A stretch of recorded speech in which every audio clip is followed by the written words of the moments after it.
Hey everybody, it's me Stacey here at Scrapbooking Made Simple, scrapbookingmadesimple.com, and this is our next Saturday with Stacey, YouTube class number 431. Welcome to our full-length commercial-free class that is featuring today techniques using Stampendous. Stampendous in a way that we've never seen them before. I have a whole new concept from them, and I've got new embossing powders in beautiful colors that they've never done before either. So everything I have from them is new. Now this is a technique-based class, but we always start super simple so that if this is the first time you're watching a crafting class, you will not feel overwhelmed or forgotten. You will not feel like we're talking above you and over you, and I'm gonna start so easy that everybody will be able to do this, and then we'll gradually get more technique-y and more technique-y, and as your experience and confidence grows, you may find yourself doing some of these new techniques, but we're always going to start off with the basics. I have winner chicken dinner to talk about. I've got my winners down here from last week. They were YouTube 431, and they posted a comment below, not over to the side. So if you're joining us at 8 a.m. sunny California time on Saturday, we are live chatting. That would be 11 a.m. in New York and 4 p.m. in the United Kingdom. So if there's chat going on over here, we are live chatting during the premiere of the class. That does not count for a chance to be a winner chicken dinner. You have to post your comment below. And to do that, you have to subscribe. There's a little heart over here. You just move your mouse over the top of it, a subscribe bar will come up, subscribe to our channel, and then you can post. We will approve your post. It won't post automatically. We will approve it once I have read it and made sure that it is approvable. Sometimes we get spam. Sometimes you just never know what people are going to type. You trust me, you would never believe some of the things I have read. It's like, oh my. So once we approve it, then you go into the running for a winner chicken dinner. And every week we pick 2 winners, and you never know when I'm going to call your name and you're going to have a $25 gift certificate in your online account to go spend. So, should we do that? Do our winner chicken dinner? Yes, I think that's what we're going to do. Again, if you're new to our channel, welcome. And if you've been with us since I've started, well, God bless your pea-picking heart. I so appreciate you. Okay, let's talk about winner. These people posted a comment last week and have $25 to go spend on anything that makes their heart happy. Our first winner is Beth Valone or Valoni. Is it Valone or Valoni? Which one is it, Beth? You tell me. Go ahead, I'm listening. I can't really hear you, but go ahead, tell me, I'm listening. I feel like, who said that? Fraser Crane. Didn't he say that on Frasier? I'm listening. I think it was. Could be wrong, but Beth, does it matter? No, you're our winner chicken dinner. No matter how you pronounce your last name, congratulations. Our next winner is Elizabeth. Elizabeth Fulcomer? Fulcomer. Elizabeth Fulcomer? Is that you, Elizabeth? Same thing. If I'm not right, you're going to forgive me anyway because you just won $25. Wahoo kachoo. You can spend it on anything that makes your heart happy. It is already in your online account. So both you and Beth, just go have fun. Be frivolous. Get something you wouldn't normally get for yourself. Absolutely. Well, yes, you can get adhesive with it, I suppose. But is that really the fun stuff? Well, today, actually, it is. I've got just about every size of Stacey tape in front of me. So maybe you do want adhesive this week. So the rest of you, I don't edit my classes. Sorry, whatever comes out, comes out. And sometimes I don't know what I've said until somebody has said to me, did you know you said? And I'm like, oops. Okay, so today, winner chicken dinner dance for Beth and Elizabeth. Okay, winner chicken dinner dance. You're a winner, chicken dinner. You're a winner, chicken dinner. Wahoo, cut you. for you. Congratulations to both of you girls. Again, have a great time spending your money. And if you want a chance to be a winner, just post a comment below. I will approve it. May not be the day you post it, but it will get approved if I can. And then you have a chance. We have a random software that picks the winner, and you never know when it's going to be your turn. You just never know. But if you don't post, then I know you'll never win. Now today is all about Stampendous. It really is. I have dies from Simple and Basic, and Simple and Basic is a company that is in Denmark. Lovely people, and we bring in quite a few of their products. And this was the company that I emailed. I wanted something from them. I saw it and I had to have it, and I wanted it. And I said, hey, my name is Stacey. I'm from the United States. I own Scrapbooking Made Simple. You have no idea who I am, but I'd really like to buy some of your product. And literally 2 minutes later, because I must have emailed it like 8 o'clock at night or 9 o'clock at night, 2 minutes later, I get an email back from them, which surprised me. I thought it was going to be like a bounce back, like, I'm sorry, we're not available right now. But it wasn't. It was the owner. And he said, oh, it's so good to hear from you, Miss Stacey. I know exactly who you are. You're the crazy American lady who runs up and down the aisles here in Germany, but never has stopped by our booth. Ooh, zing! Oh.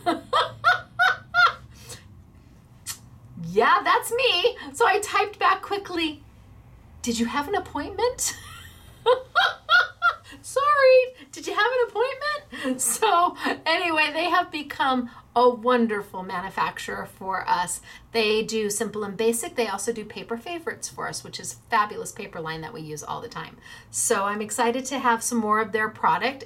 We did the mini slimline dies from them last time. And here I've just got some basics, but there is one die that knocked my socks off. I have no idea why it knocked my socks off, but it did. And we are limited as to how many we have. So in this YouTube class, I want to let you know the dies that we have are limited.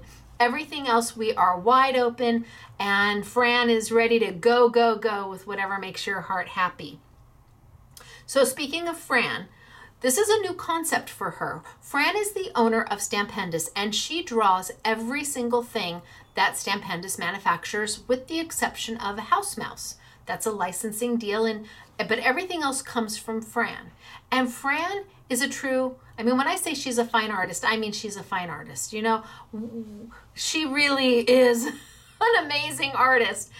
And that's where her passion lies, is painting and drawing and designing. So she was working on some things, and she was doing it in acrylics.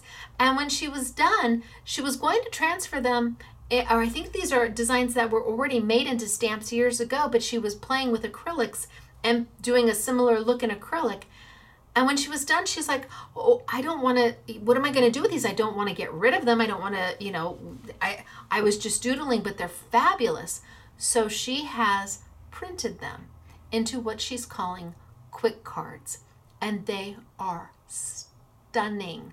So the name is pretty clear. I mean, they are a way to make quick cards or quick embellishments, quick layouts, absolutely. But today we're going to take them and we're going to do even more with them. We're going to go to a next level with them, because at the same time, she's introduced 5 new kits of embossing powders. And these kits coordinate so beautifully with these quick cards. And none of the embossing powders that I have for you today have ever been released before, so there are no duplicates anywhere. Oh, and they're stunning. So we're going to play with the Simple and Basic dies and Fran's product from Stampendous.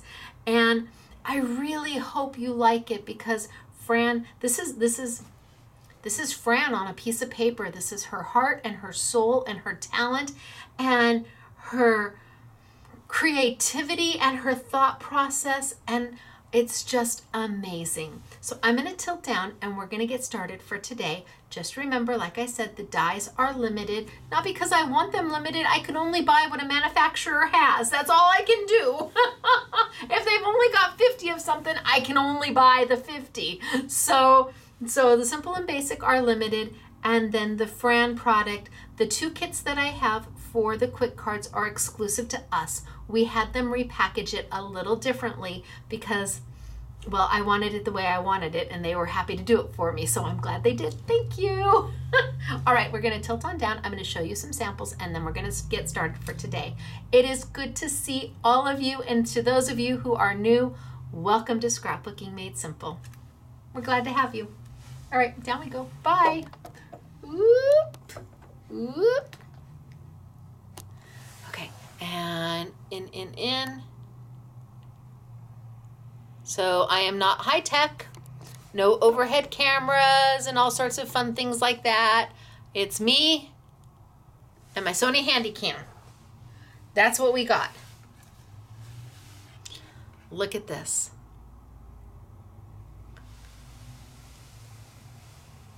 I'm the zoom. Isn't that beautiful?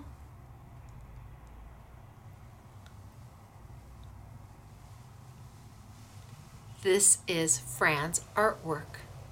And when I mean artwork, I mean I've seen the actual art that this was printed from. I've seen the actual painting. It's amazing. How about this one?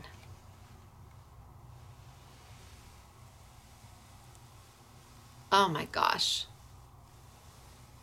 And this is my new favorite die. I have no idea why it's my new favorite die. I love it. Look at how beautiful is this. So these are samples the SMS girls made. I have a lot more samples for you when we get to the end. And in my YouTube classes, I typically don't make anything. It's all about the technique. All about the technique. And then the samples will give you the inspiration. Look at how pretty is that. Okay, let's get going. I'm gonna put these right here. And I think I'm gonna go up just, oh no, down just a little bit. Okay, alrighty, so Fran's quick card kits, what are they? Well, actually I'm gonna pull these over here. They're artwork that Fran has done, and then they have professionally printed them.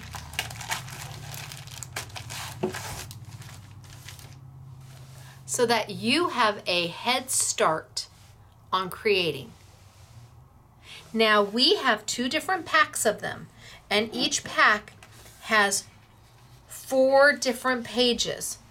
Everybody else who's going to be carrying these, and you will be able to find these elsewhere, they will not be packaged this way. They'll be packaged with 2 of the same. So you'd get 2 of these and maybe 2 of these in a package. So you'd still get 4 sheets, but you won't get 4 different designs. And I wanted you to have options. So we put our packs together so that each pack contains 4 unique sheets ready for you to start to create with. So here's one of the packs. And again, this is all original artwork from Fran. And I have seen the actual artwork. I have touched the paint. I didn't know I was touching the paint until I realized I was touching actual artwork, and I went, ah! And then I moved my drink way away. I could just see myself tipping my drink over her beautiful artwork.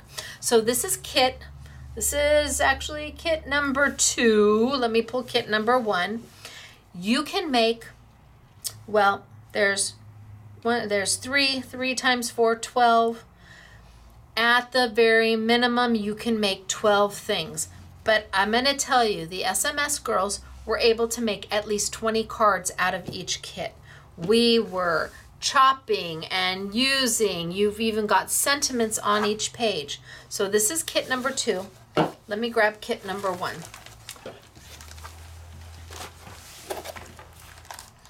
And no 2 sheets are alike. So if you were to get kit number 1 and kit number 2, you would have 8 completely different sheets, where at the minimum you would be able to make 12 cards, although I think if you make 12, you're shorting yourself, because we can get at least 20 cards out of a kit.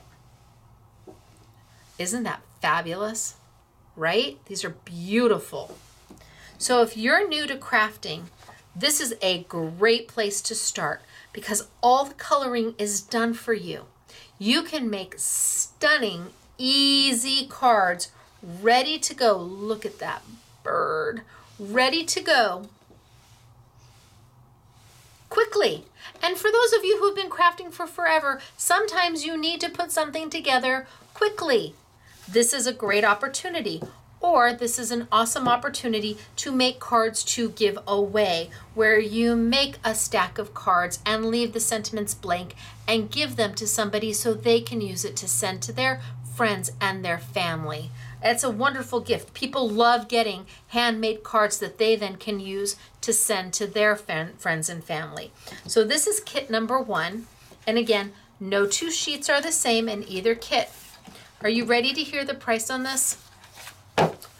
So Fran and I talked, and Peggy, who works for Fran as, I don't know, vice president or director of sales. We both talked about these. We all got together, and I said, I think a rock star price would be $6.99 a kit.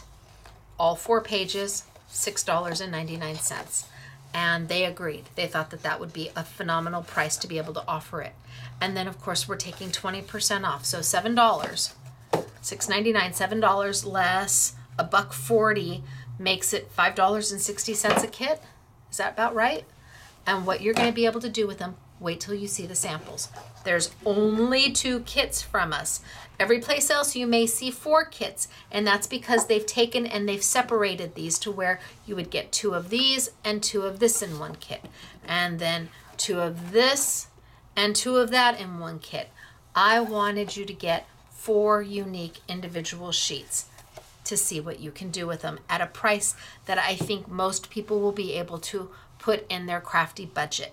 I don't think that at that price you have to we don't want you to choose between a necessity. I mean, milk and eggs and gas and electricity, those are a need.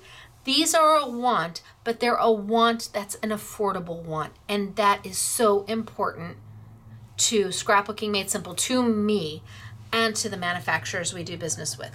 So $6.99 less 20%, that would be, so $6.99 is really $7, less $1.40 would be $5.60.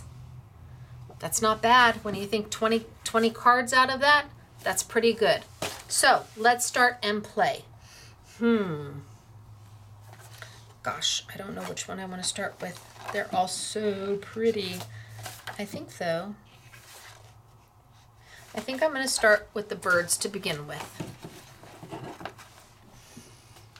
All right, so I've got the birds, and I'm going to start just so super easy. I'm just going to make a basic card just so somebody can see how quickly this can be done. I'm going to cut this one out. You would use your trimmer, I know, and they've left space for you to cut them out. So they're going to fit beautifully on an A2 card, but you have more room than that. You can certainly make them bigger based off the matting that you do. So I'm just going to take this one down just a little bit.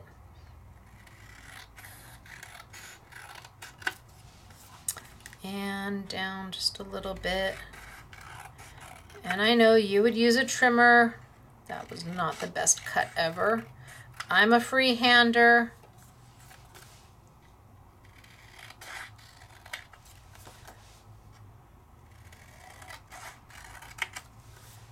And I'm just going to get rid of a little bit of the white on the sides. Just take it down just a little bit. Because I want to keep this simple. I want this to be for a beginning crafter. Now what am I going to do?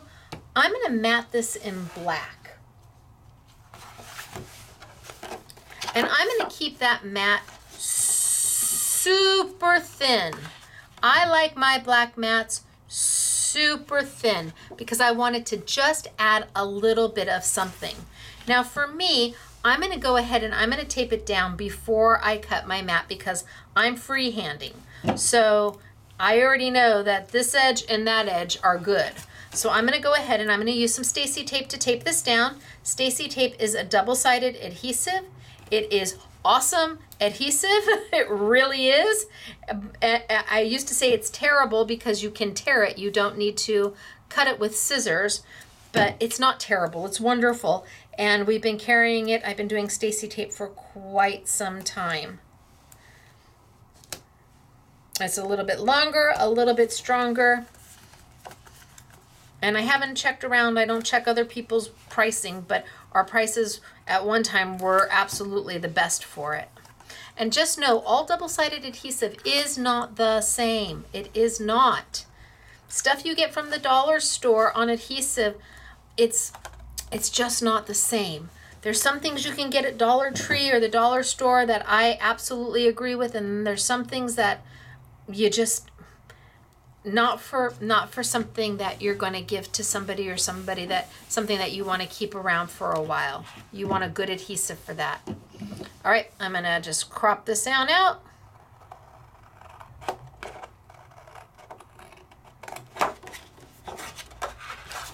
And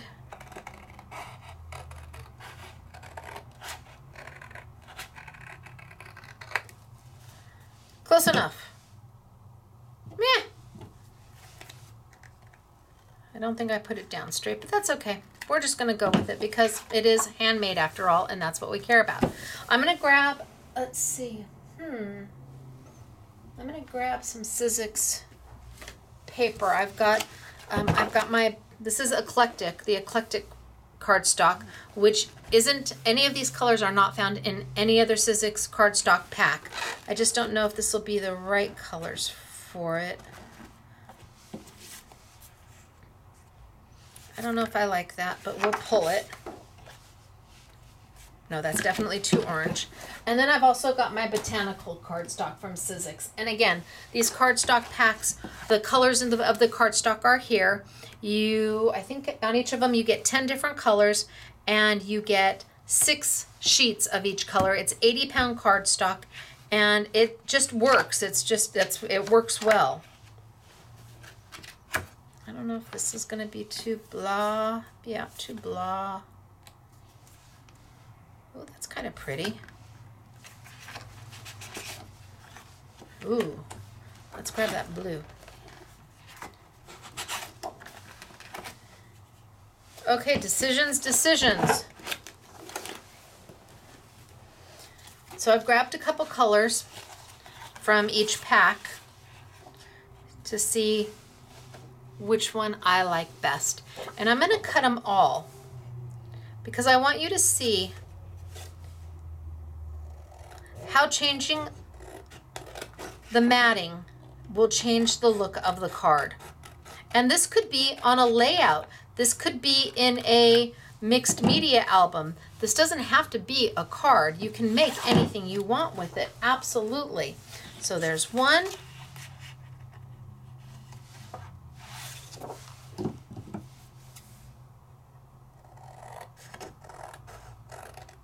There's 2.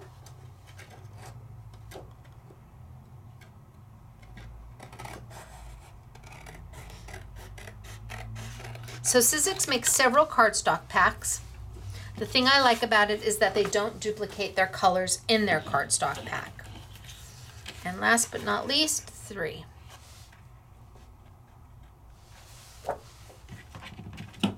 And I think on their cardstock packs, 6 of each is a good, a good number, where it gives you enough of each color to do something with, but not so much that you miss out on other colors, or they limit the colors because they're giving you so much of a certain color. All right, so basic card on yellow,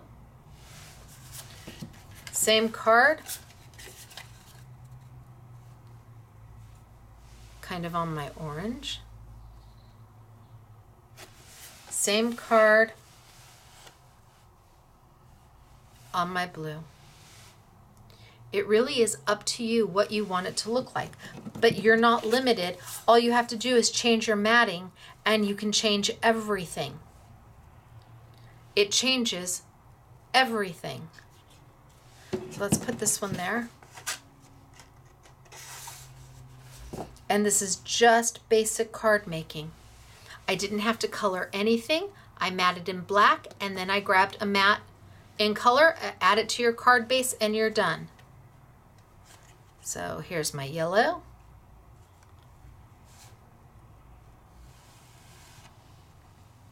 Here's my kind of rusty orange, and that warms it up a lot.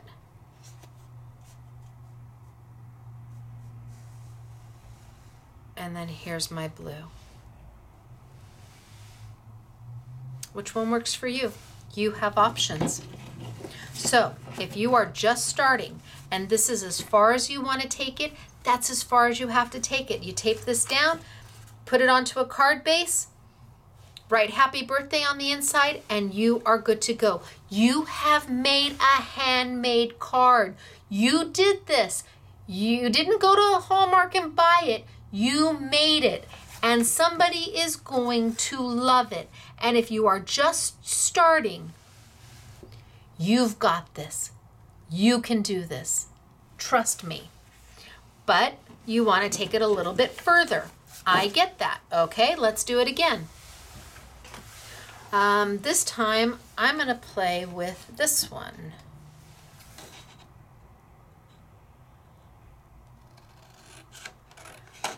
And I'm just going to cut it on out.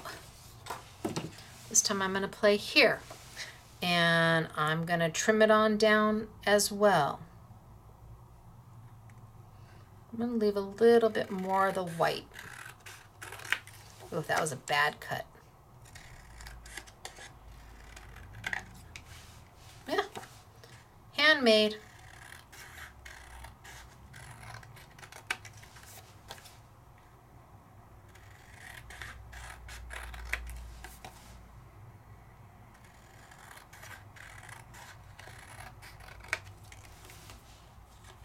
Not perfect, but not supposed to be.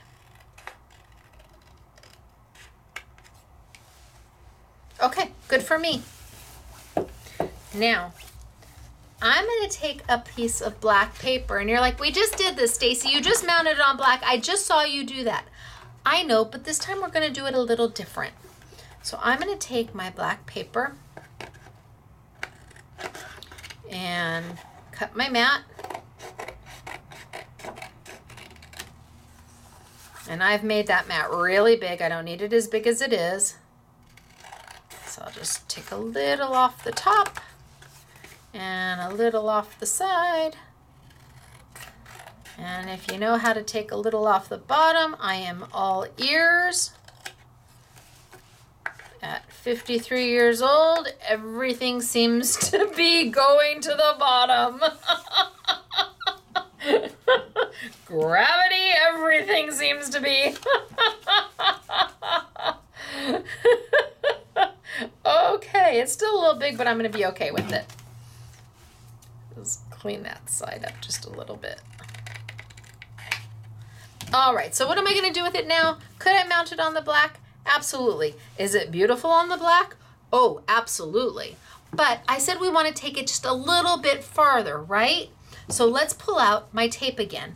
And I can use a 1/4 inch, I can use a 1/2 inch. It's really up to me what I have and what size I want to use, how much of a mat that I want. I'm going to use, I think, the 1/2 inch right now.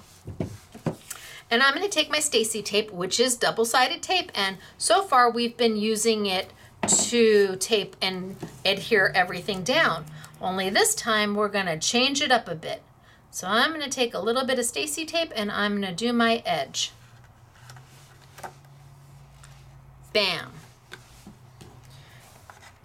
Cut it off. Cut it off. You're saying, well, why didn't you tear it? Because I wanted a straight edge cut. I'm on paper and I want to keep that edge nice and pretty. I'm going to pull off my, and see, I exposed my sticky. Then I'm going to grab another piece. And I'm going to come straight across and I'm going to overlap it.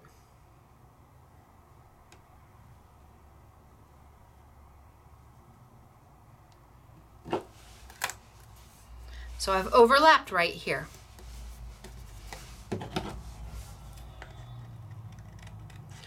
Trim off that black that's showing. And well, we can cut the extra off. Actually, I don't have to. I'm not going to cut the extra off. Let's go ahead. Let me show you what else you can do. So because it's double-sided tape, I could just take it and fold it right back into itself. Right back into itself. And then use my liner, because it's the one thing that doesn't stick to the sticky, just to push it in place. Okay, now let's take another piece.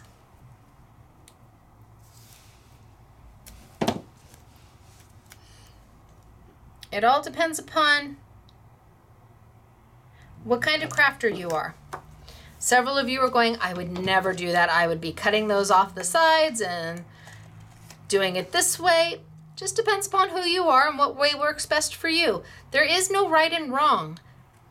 I think if you can get the idea that there is no right or wrong in crafting, it's your art, it's your project. You make it you. You may see somebody on YouTube doing it one way, you may see me doing it one way, and you have a completely different way of doing it. As long as you get the result that makes your heart happy, that's all that matters. Okay, so I have taken and put Stacey tape all the way around. And can you see I've got that beautiful, beautiful edge right there.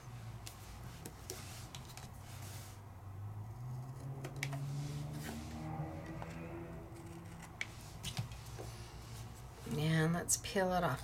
Now, knowing me, if I was doing this as a card to make to give to somebody, I would have taken that tape and I would have wrapped it towards the back, because when I put it on something that I'm going to mat this with, I would already have some adhesive down. Now, I'm going to take black glitter. This is from Stampendous, and we've had it before, and we carry it, and it's part of the I Want It All bundle when we do the glitter. But this is black glitter, and the reason I'm showing it is because Sizzix makes amazing paper called opulent paper, and we use it a lot, and it's got beautiful finishes to it, including glitter finishes. What it doesn't have is black. It has charcoal, which is a gray. Beautiful grays, and a satin and a metal and a glitter, but not a true black. And glitter paper can be expensive. I want to say my rolls of tape start at like $3.99 for an 1/8 inch. I think $3.99, and go up from there. And there's like 85 feet on here. Why not make your own glitter paper if you can, if you can't find something that is affordable? The opulent paper is stunning, and it gives you 5 different finishes, and it gives you 10 sheets each, and it's really well priced. But what they don't have is black. So let's just take some black, and it's kind of a glitter without glitter. So there's no iridescence in this. It's very much like my white glitter without glitter. So it's not going to have that brightness coming from it. It's not going to have that multicolor look to it. It's just going to be rich. And I'm just going to take it and put it all over my tape. And it's going to adhere right to my double-sided tape. No fuss, no muss. Take my finger. It doesn't get everywhere.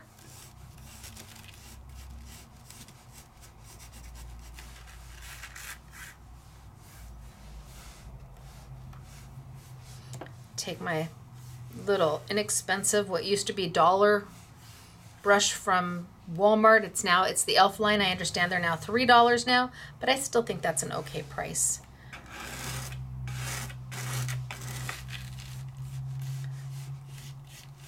And it just clings, it just holds right to where the tape is. No glue needed.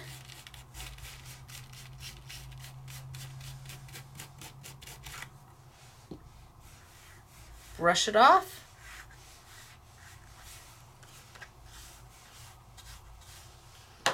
I can put all of this back. And you can see it doesn't have an iridescence to it. It's just black, beautiful glitter.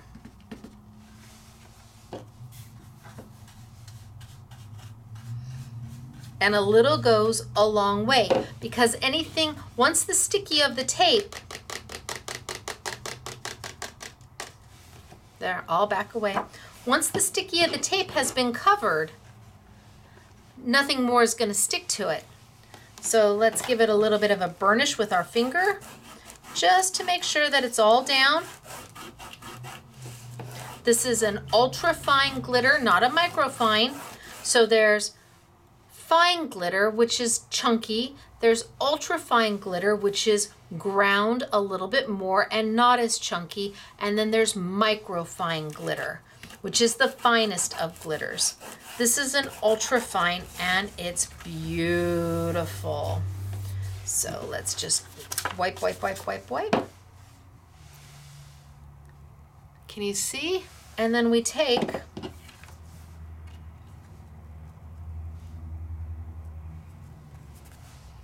and we mat that right over the top. I'm gonna crop that off right there. Shoop.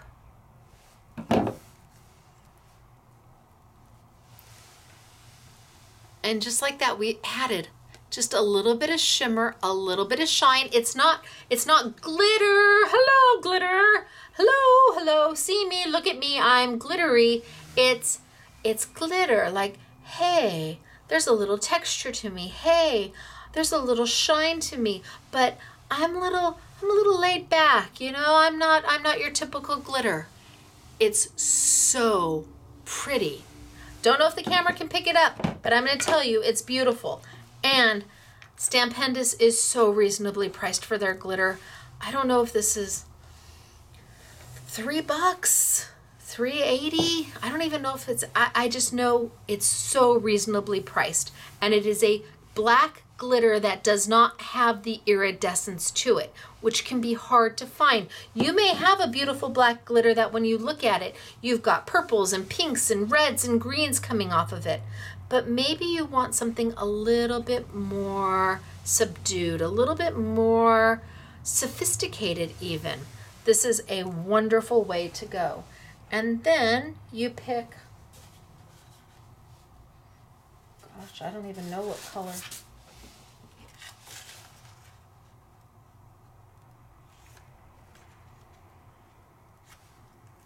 Then if you want, you can mat on top of that. Well, I know that the yellow won't. Well, I don't know. Guess it all depends upon what works for you. The yellow, the kind of rusty orange, the slate blue. What makes your heart happy? That's what you mount it on. And they're beautiful. Let's see if I do it up there. So let's mount this.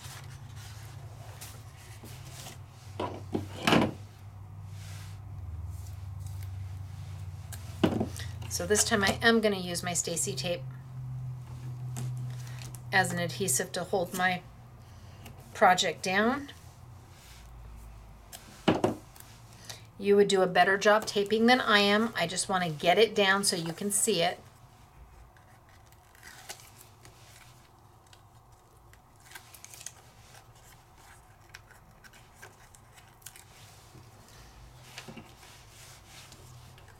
But I didn't buy a whole piece of glitter paper.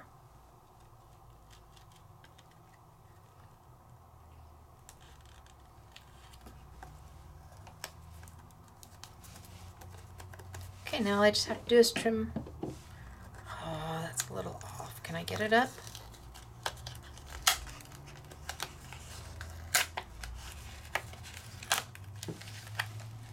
Ooh, yes. Okay, let's see if I can do better this time. I would love to be standing over the top of this, but that's not an option. All right, we're gonna go with it. It is what it is. I'm gonna trim this down.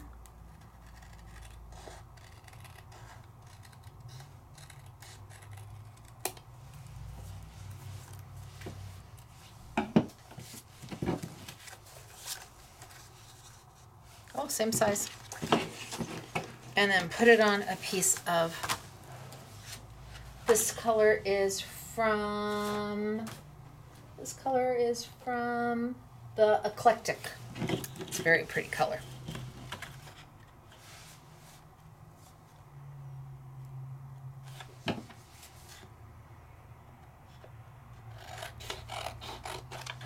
And bam, just like that. We didn't do much more to it. We started here with just taking a little black mat, but then we expanded. And once I mat this, we're gonna go again. We're gonna do something new. We're gonna move along. Because now you know I didn't use any glue. I didn't use any heat. I didn't get anything wet. All I used was some double-sided adhesive and some glitter to make my project just a little bit more than what it was. So if you start super simple, you might already have glitter in your craft drawer, or your your auxiliary drawer, whatever you want to call it at home, where it's just been kind of sitting there. Maybe your kids have some glitter. Then really all you need is the double-sided tape to get yourself started. And some black and white paper. It doesn't have to take much to get started. You don't have to have a big budget to get started. You just have to start.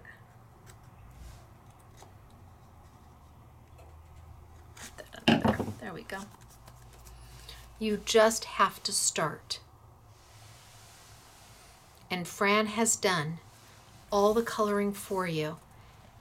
You just took it and made it a little something more.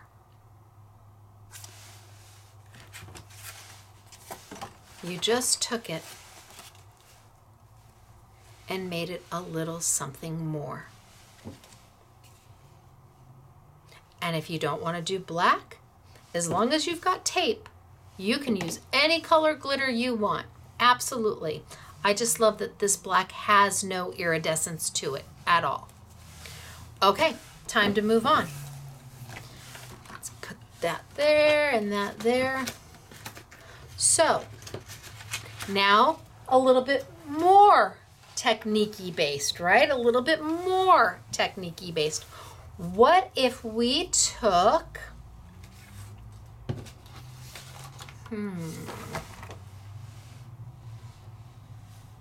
that one's very pretty. Ooh, no, let's do this one. What if we took this one and decisions, decisions, decisions.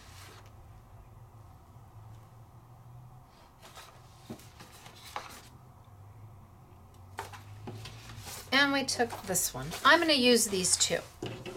So let me cut them out so we have a place to start.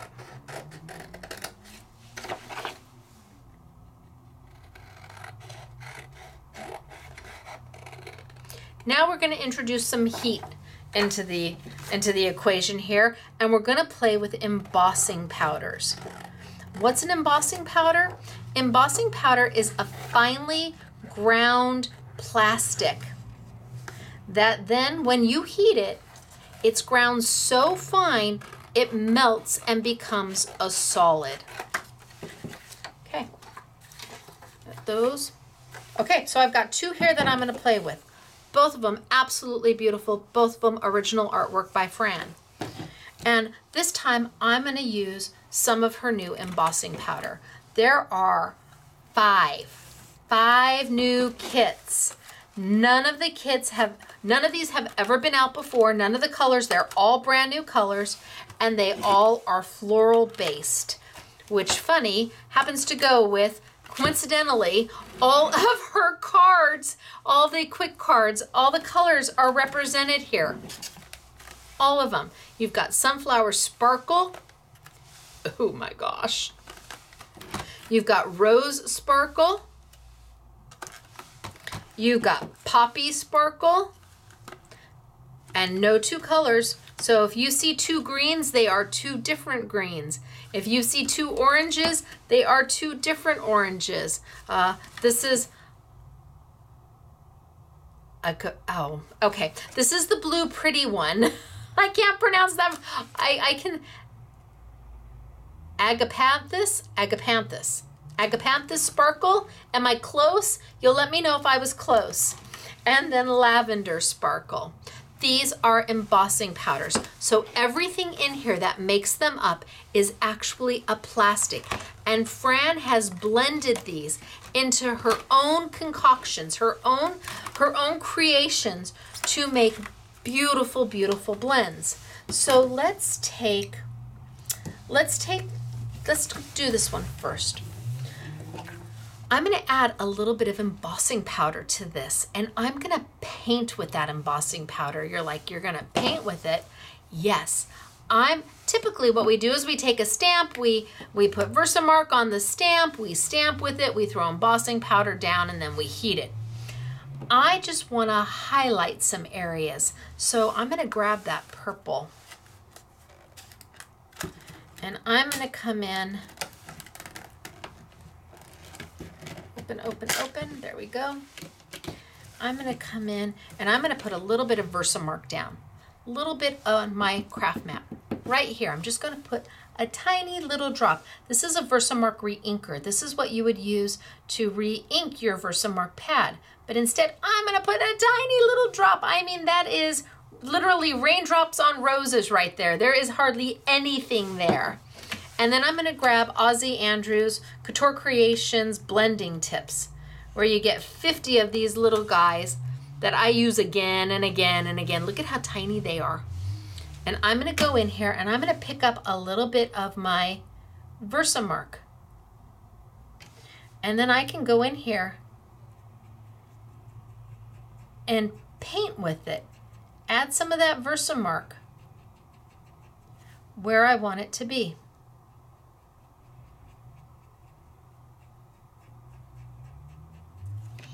And maybe a little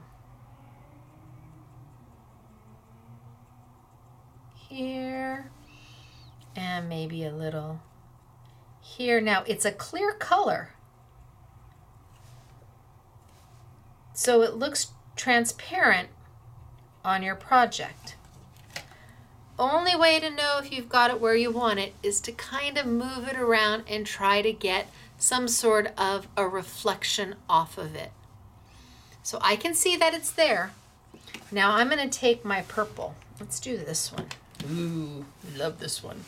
And let me get a piece of paper just so I can put underneath me. I'm going to take a little bit of my purple.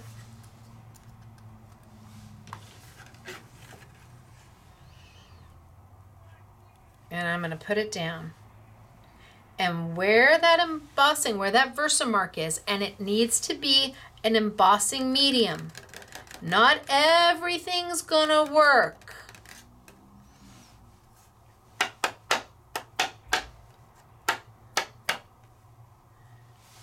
Ooh. Now I can hit it with my heat tool. Put that away.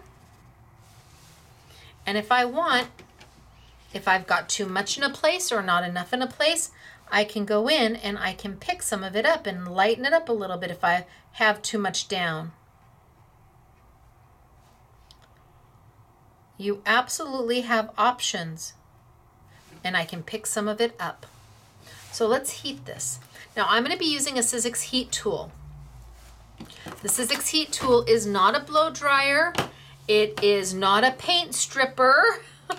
It's in between the two. It's hotter than a blow dryer, not as hot as a paint stripper, and it does have two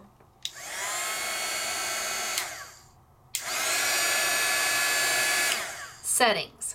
The nice thing about the Sizzix heat tool is that it is hard to burn. There are several wonderful heat tools out there, but if you are not experienced with them, if you add too much heat, yes, you can burn your paper or burn embossing powder. Absolutely, it's heat. A blow dryer is never going to get it hot enough to turn that embossing powder from a powder to a solid. Because if I were to take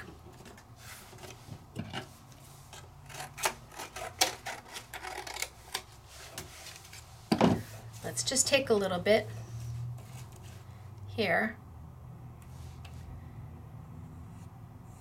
And let's just put some down.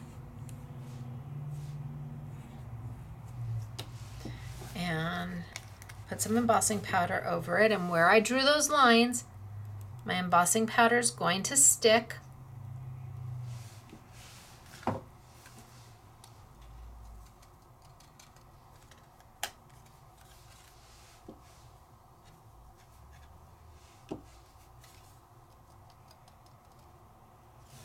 So there's my embossing powder. Very much like what I just did there.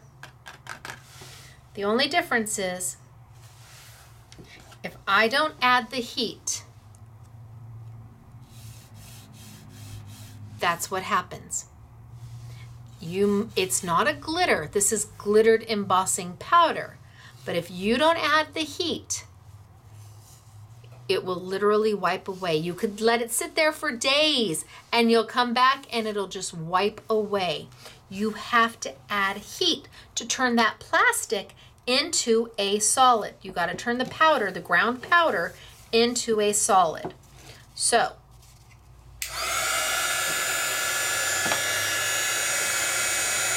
turn on my heat tool. And when you're heating glittered embossing powder, how do you know when it's done? How do you know when you've put enough heat to it and it's turned? As you're watching it, as you're holding your heat tool, you will actually see, literally see, the glitter start to sparkle. It almost is like it's dancing. It starts to move. And then when it stops moving, you're done. Move on.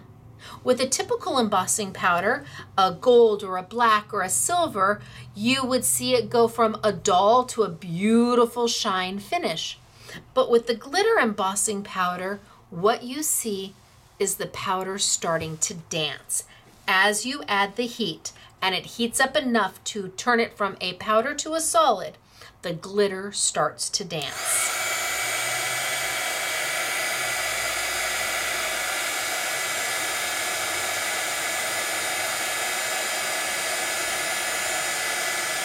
And when the glitter's done dancing,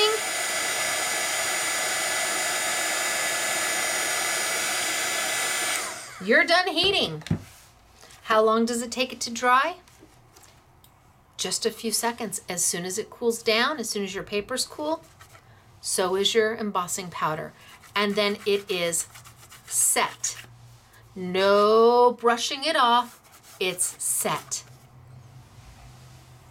And then you take just a little bit. I mean, it's so easy to do. You can add just a little bit of this and a little bit of that. And the beautiful thing is between the sets,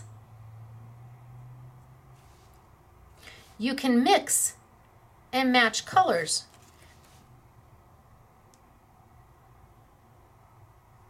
You just want a little bit of something just to add a little bit of touch.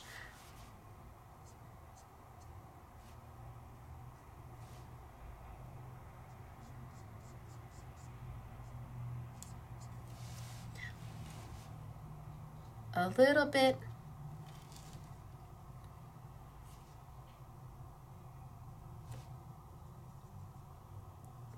You just draw it right on.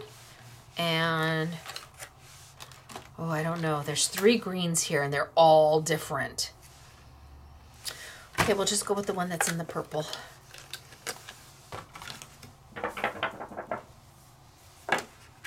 Bring over my green, bring over my image. I've drawn on the leaves just a little bit.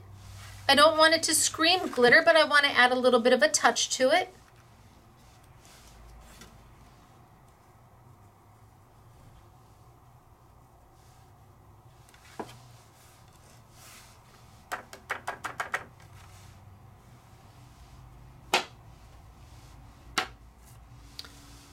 And and just a little bit of a touch of glitter.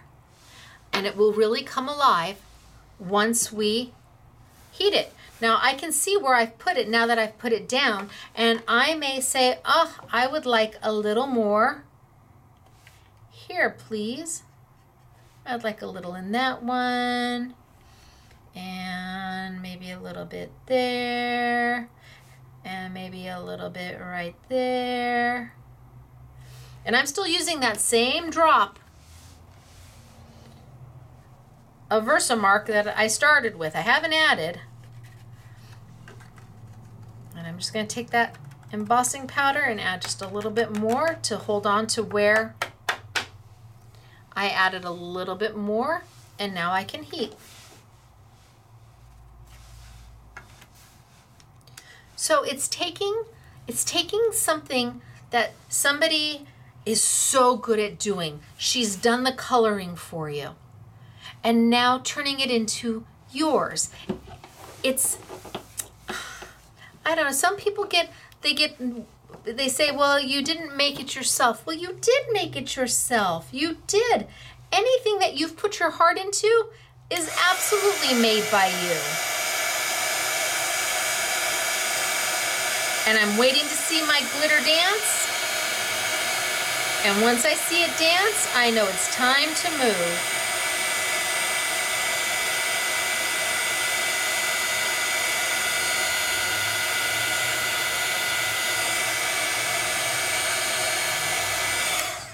And it doesn't take long. And then I've got just a little bit of a glitter accent. It's just gonna wink at you. It's not in your face. It's not so much that you're going, I'm not a glitter person. It's just a little, and because it's embossing powder, it's down. And then you can take it and make what you want out of it. So what if we could take the tape all the way around. So much to be done. Do I want to die cut this one? Well, you know what? Let's do this one first. Let's move over to this one. So I'm going to do the same thing. I'm going to take a little bit of my Versamark. Put a little dab wherever I put that first dab. Now I can't find it, but there it is, little dab. And I'm going to take a little bit and put some red kind of in here.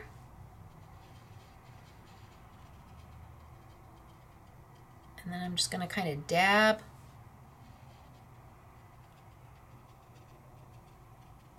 it out a little bit.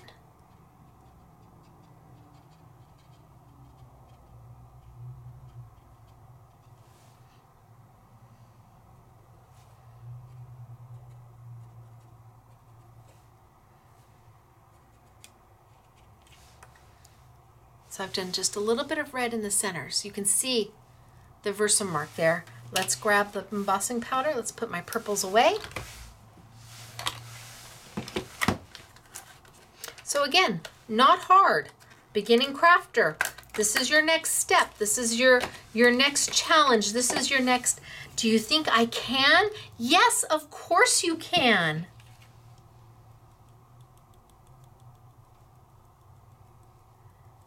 It doesn't take much. And then I can kind of tap it around. And wherever there was that Versamark, gosh, I almost don't even have enough to put away. Wherever that Versamark was, is where my embossing powder is going to stay. And if I want to dab in a little bit more, I just take my brush and dab a little more Versamark.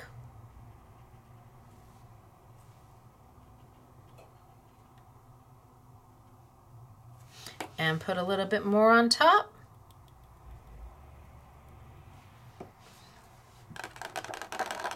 Kind of move it around a little bit.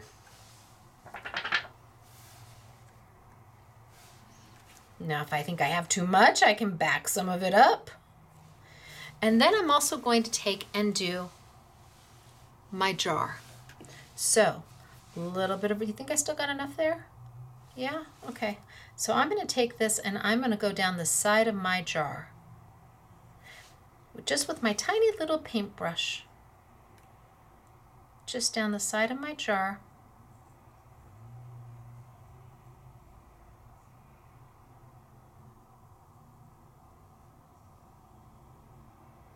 And let's grab a blue.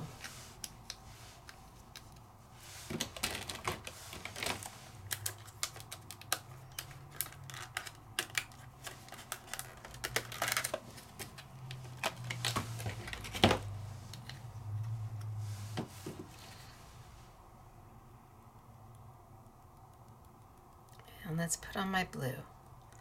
A little bit goes a long way.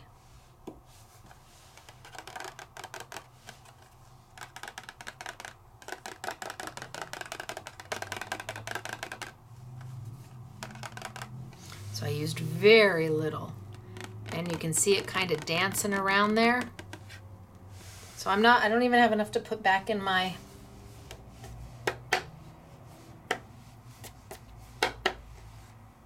jar. If there's any more that I want to add, if I want to make it a little bit wider of a shadow,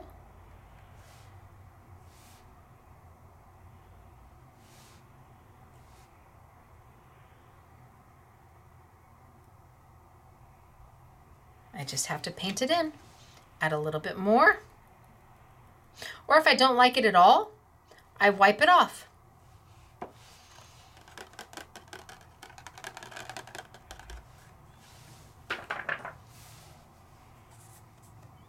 Okay, I think I'm good.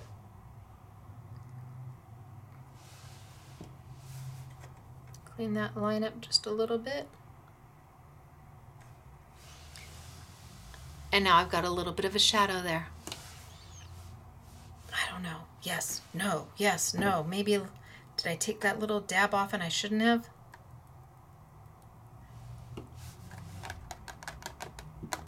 All right, fixed. Let's heat. Think long, think wrong. And let's go in. This one's done. And I have two places to heat. I have the red and I have the blue. And I'm just going to wait for that glitter to start dancing.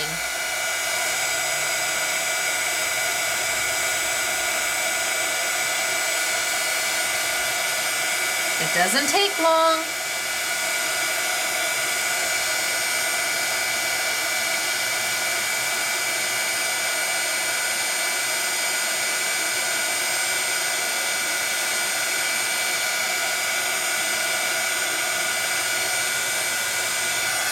And when it's all done dancing, I'm done too.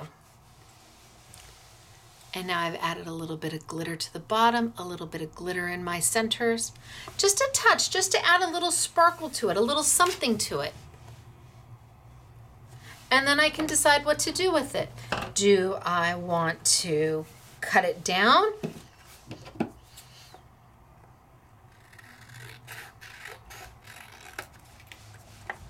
I think I will pull out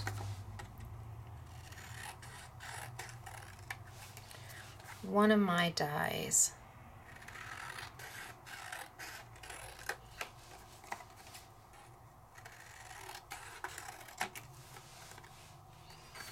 Did I cut too much? I don't know. Time will tell. So, Simple and Basic has some really, well, simple and basic dies, that's for sure. And we brought in some of the more traditional nesting type dies. So for the rectangles, I've got fabulous just nesting rectangles. I've got scallops and I've got inverted scallops. The nice thing is all of these will work together. You can do straight edges inside your scallops to make windows, to make mats. They all will work together. For the ovals, I've done the same thing. I brought in the 3 ovals that work really well together. So you've got all of these nesting dies, you've got inverted, and you've got scalloped. And again, you can take your straight edge, mix them with your scallop, mix them with your inverted to make mats, to make frames, just about anything you want. But there was this one die that I bought without knowing what I was buying. I thought it was just a mini oval, which is what it is, but I also thought that these were individual dies, and they are not. This is a single die. I'm like, oh, Stacey, did I make a mistake when I got it? Because they're coming from like Denmark. I can't just say, hey, would you send me one to play with? I mean, or run to the local, sometimes I'll run to like a box store if they have something, if I want to play with it, because I don't like to ask the manufacturers. It's not fair to them to send me stuff just so I can see if I like it. So, or I'll go buy it someplace and I'll try it. But this was coming too far away to do that. So I just bought them with the hope. And it turned out to be my most favorite die. Now, what's a die? Well, this is a piece of metal, it's a piece of steel, and these little ridges, which don't hurt you, they cut paper. This is going to cut this, and I'm going to use a die cutting machine to make that happen. You're like, well, if it doesn't have any blades, how's it gonna cut? Pressure. It is all done with pressure. And I'm going to use my Sizzix Big Shot machine. So Sizzix Big Shot machine is a workhorse in the industry. It's been around forever. It's tried and true. However, I want you to know that a Platinum from Spellbinders or a Platinum 8 is going to work great too. If you have a Gemini machine, absolutely. And I think this might be too big for a sidekick. I'm trying to, I don't know if it is or not, Hold on a minute, folks. Look at what the girls got right here. Yeah, like by a hair of a chinny chin chin. It's just a little bit too big for a sidekick. I'm sure it won't go through. I'm positive it won't go through a sidekick. It's got to be, or at least you won't get the outer.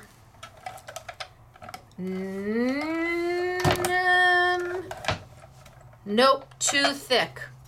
It's just too wide for a sidekick. But I tried. I wanted to be sure before I said yes or no.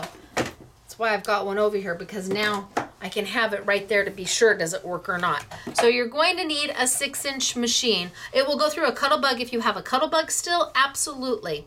And your Sizzix machines now, for the past year or two, come with a base platform, come with a solo shim, and you will get 2 clear plates with it. 2 clear plates. They start out clear at least. And this is your cutting plate. I'm going to put a piece of black paper down. I'm going to put my die down. And I'm going to use a different colored plate or my other clear plate that says do not bend on it. I'm going to write, or not bend. Oh my gosh, my do not cut plate. I'm going to write do not cut. You always want a plate that is as flat as can be, that's not cut into.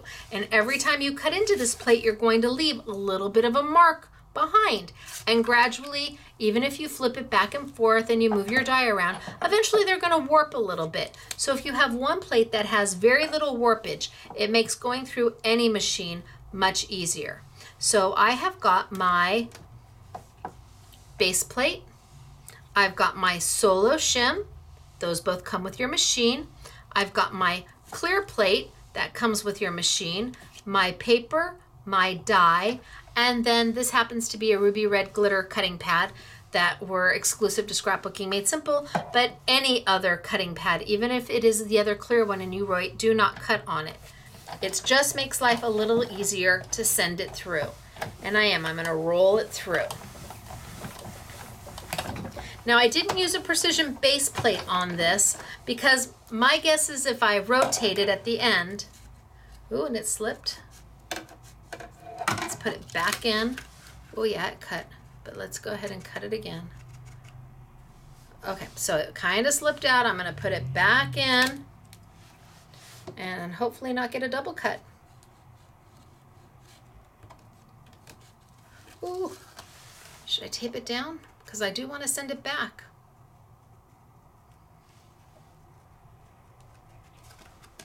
Oh, it's going to have to go back. It didn't. There we go. Now it's in. Well, all we can do is try and see if I get a double cut. Oh, man, Stacey. Good thing it's only paper, right? Right. Let's send it back through and let's see what I get.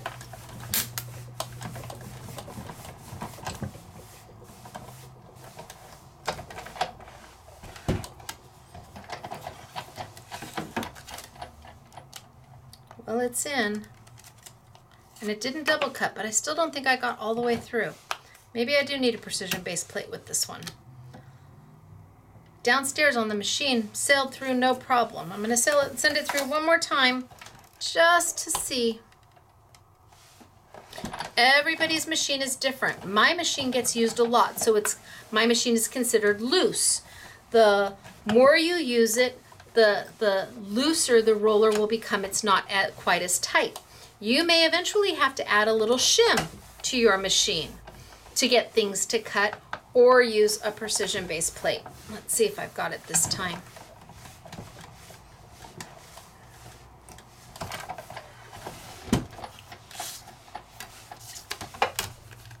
Nope.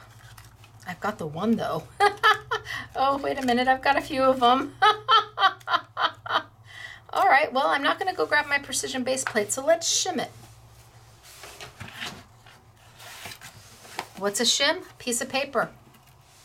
I'm not going to lose these because those are good. Piece of paper. What if I just put an extra piece of paper underneath? Now, it could be paper as thin as copy paper. This may be too thick. I know it's hard to believe that something as small as or as thin as a piece of cardstock would be too thick, but it might be. The machine's going to tell us. Let's try and see what we get. Oh, that's very close to the edge. Back it up. Beep, beep, beep, beep. Okay, let's see. Oh yeah, that's tight. So that's adding more pressure so that the die is going to cut better.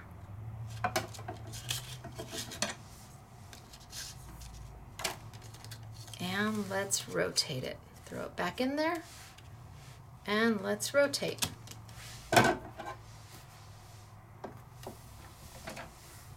And send it back.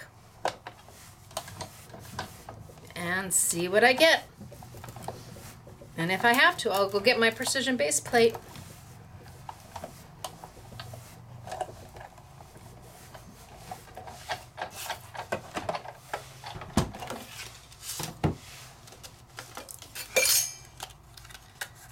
Oh, we're getting there, but nope, it's still not gonna go.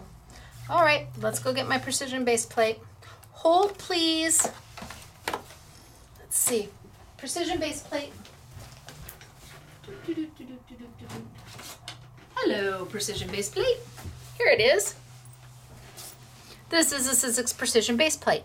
Now downstairs with the machines we have downstairs, this was cutting through easy peasy, no problem. Upstairs on my machine, let's try it again with the precision base plate and see what we get. So this is where the no editing part comes in.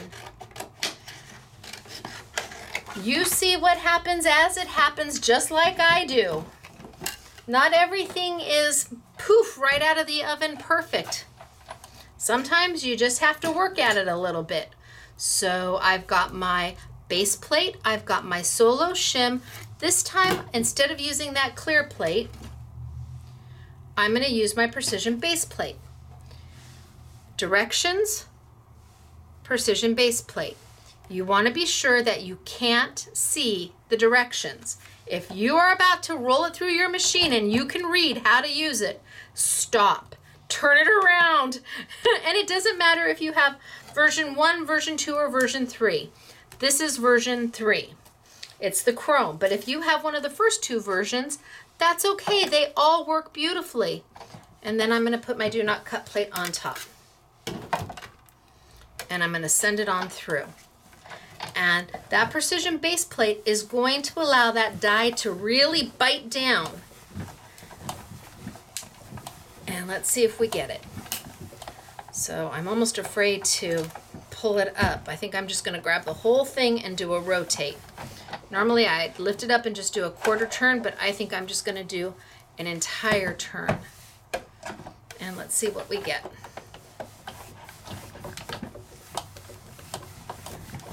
Well, that was pretty easy. Should we go back and forth just for good measure one more time?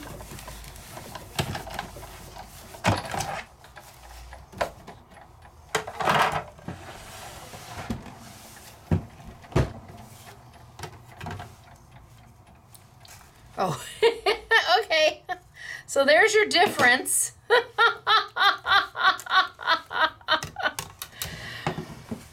I guess that's pretty self-explanatory.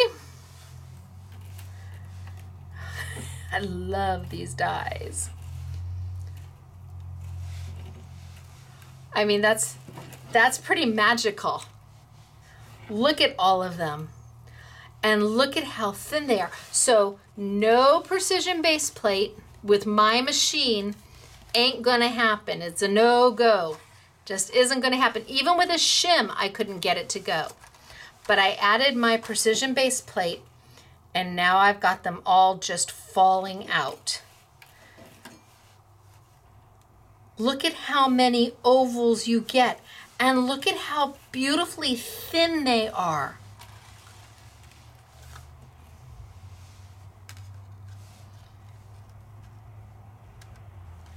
It just is so perfect. So if I trim this down just a little bit more on this side,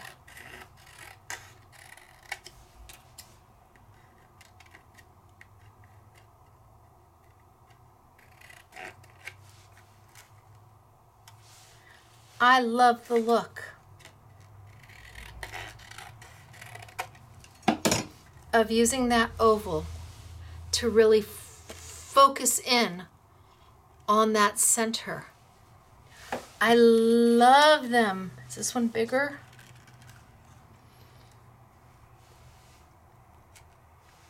It just adds a little something. Oh my gosh, what am I going to do with all these? Okay, and I've got this one.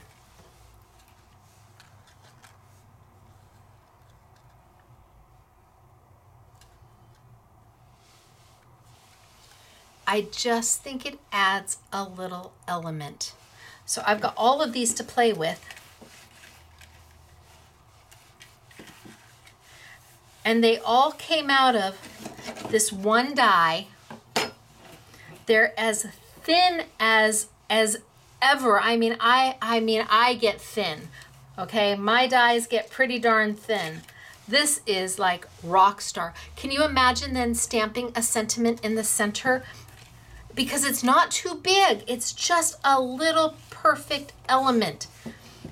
They're great. They have other shapes. I just don't have them yet. Okay, so I'm gonna put these here. I'm gonna cut one more time because I think that's the right thing to do. And then I'm gonna put these down on here. So let me cut it one more time because I think that's the right thing to do, just to show you.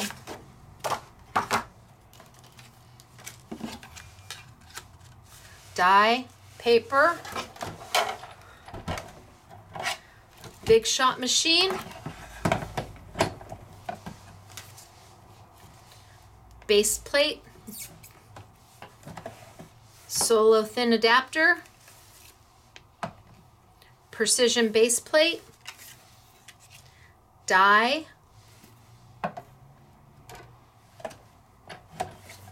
roll. Make sure I'm centered. And then roll.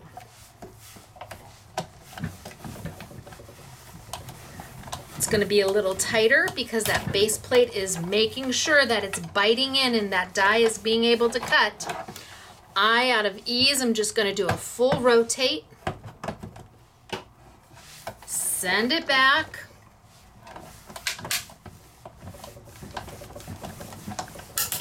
And then we can see if it cut. Oh yeah. Can you see all of those? Those are all individual cuts.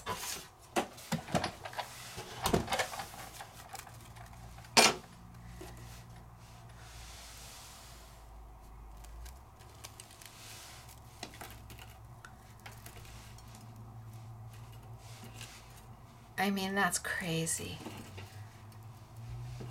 I don't know. I just see so many things to do with this die, and I can't wait to get the other shapes. I know that there's a rectangle, and I think a round and a square. Look at all of this to play with. So now we need to put it down. Take some of the big ones. And put these over there with the rest of them. Can you imagine layering them into each other in all different colors? Oh, my heart. Okay, so now I'm going to put it down, but how am I going to do that? I'm not going to use glue to put this down. I'm going to use sticky dots. What are sticky dots? Sticky dots are a sheet of hundreds of thousands of little micro dots. On one side, they're sticky, and on the other side is nothing. So on the side that's sticky, there's hundreds of thousands of little dots that are adhesive that will allow me to grab this, put that down, close it up, give a good rub, and anywhere you don't see the black oval, those sticky dots are going to stay right there. We're not using them up. The only place we're using sticky dots is where the oval is. And because they're so small, they're micro small, they're going to stick. You're going to have adhesive.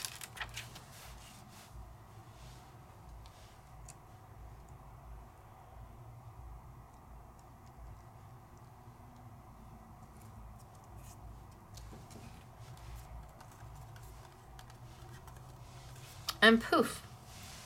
Just like that, it's down.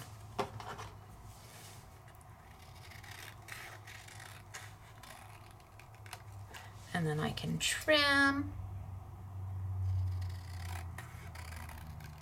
And I can trim.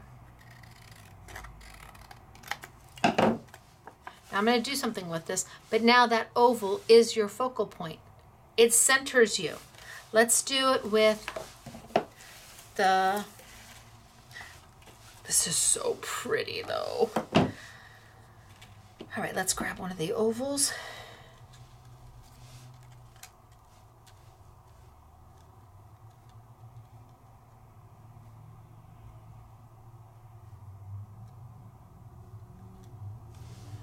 Yeah, maybe there. So I'll trim it down afterwards, but I just want to get that oval on just so, I want to make sure that's my biggest oval. I think that is my biggest oval. Just open up my sticky dots, put my paper down. Sticky dots are exclusive to Scrapbooking Made Simple. You get 10 sheets. We are going to have to raise the price. This will be the last YouTube. I think we can do them for the $9.99. I have a feeling they're going to have to go to $10.99 as we had an increase.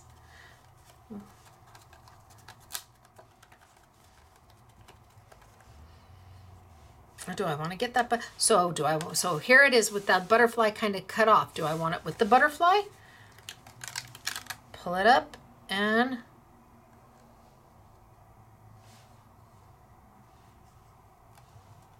move it up.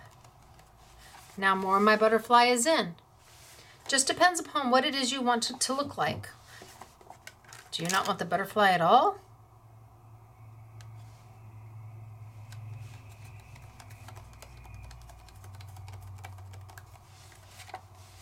Where do you want your focal point? That's where you put it. And until it dries, until it's set, you have the opportunity to move it.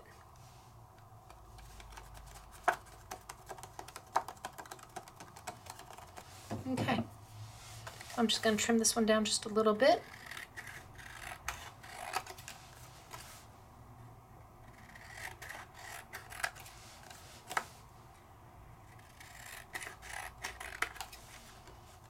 Okay, let's move on. I'm going to keep these two here and we'll see if we come back and use them for something. So, getting back to adhesive, let's talk adhesive again. This time, as opposed to using my adhesive to hold glitter, this time I want to use my adhesive to hold embossing powder. You're like, say what? Yep, I want it to hold embossing powder. So, if I use this one,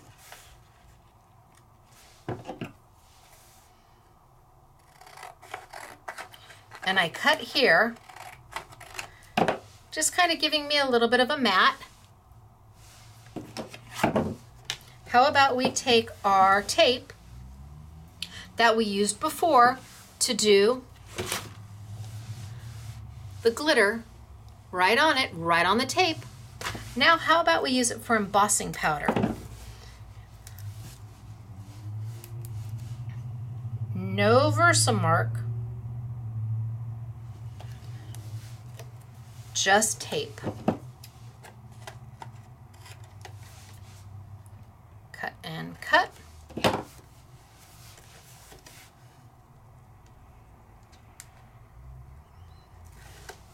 And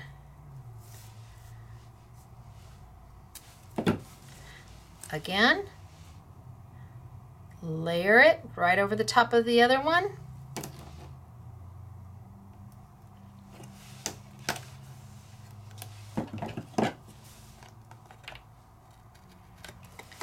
Cut and cut.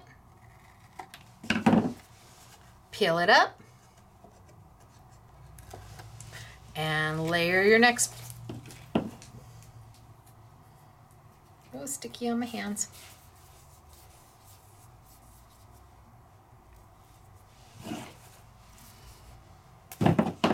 Layer it right on top.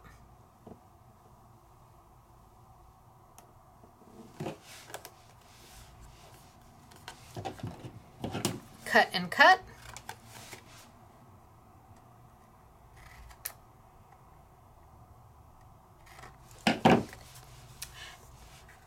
And peel it up, and then one last time for my edge right here.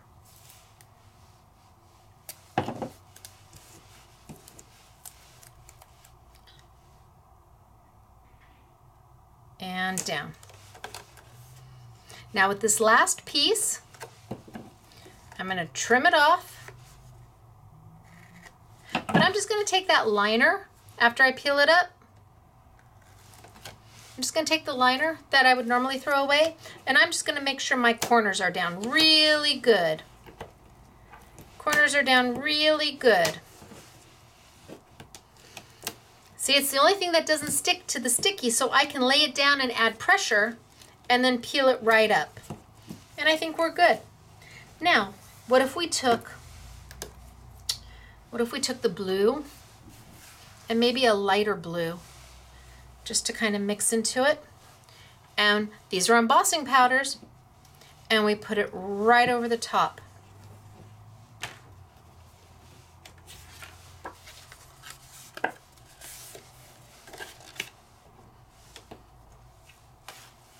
So what if I just take and drizzle?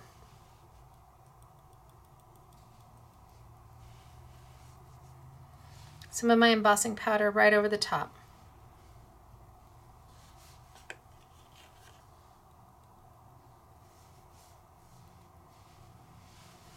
And then tap it off. It's going to stay wherever it dropped. Do I have enough to put back in there? Sure, why not? And then let's do the dark blue. In any place the tape is still sticky,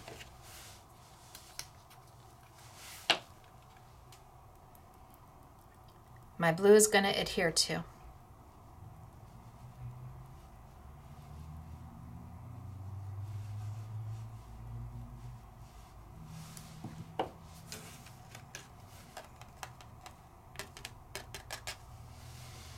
Any place where it's still sticky, that blue is going to adhere to. And because I already tapped off the light blue, I'm not mixing colors. So I'll be able to put my dark blue back away.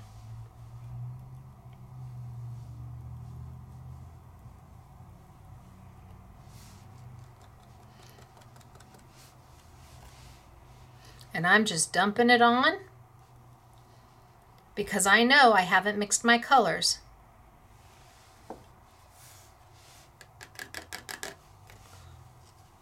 So I'm able to put all my dark blue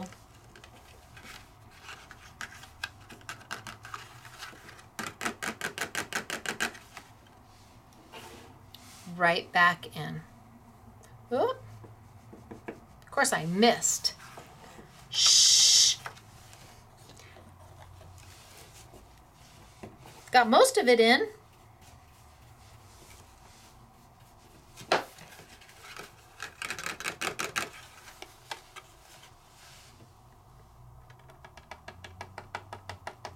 Okay, I'm gonna be good with that. And whoosh, like it never happened. Lid. Lid. It'll turn up. Oh, right there. Okay, so we've got it all done. Our frame is all ready to go. I can give a little dust in the middle if I want to get that middle cleaned off. See how it's got a little bit of embossing powder there? I just give a little dust. Whoop. Now my middle is all clean. Let's heat.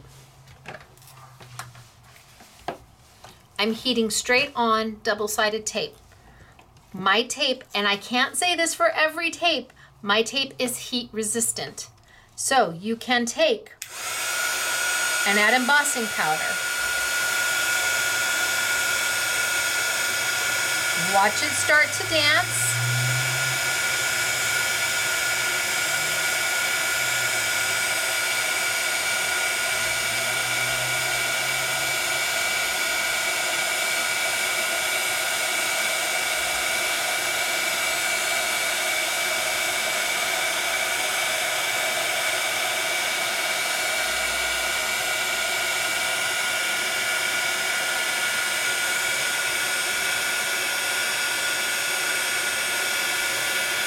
And heat a powder into a solid.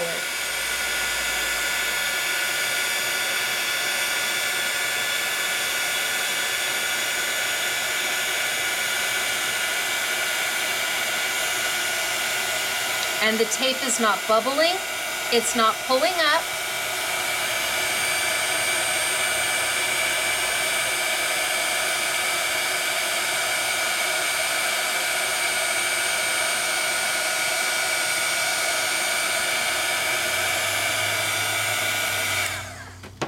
Once my glitter is done dancing, it's ready to cool. As soon as my paper's cool, so is my embossing powder. It's got a shine, it's got a sheen to it, it's got a little bit of a gloss to it.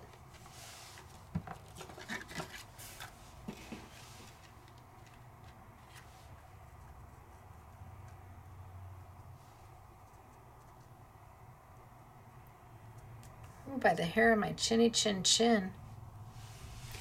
And then I can start building. I mean, literally by the hair of my chinny chin chin. Does that fit? And it's done. So now I need to trim off my edges. I've got a little white showing there. Obviously my matting is not 100% straight. I'm okay. We'll just go ahead and we'll tape that on down. Well, maybe we won't tape that on down. Maybe I'll use this for something else.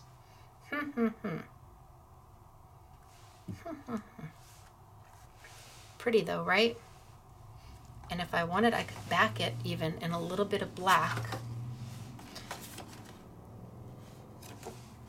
And when I say a little bit of black, I mean a little bit of a matte, where less is more.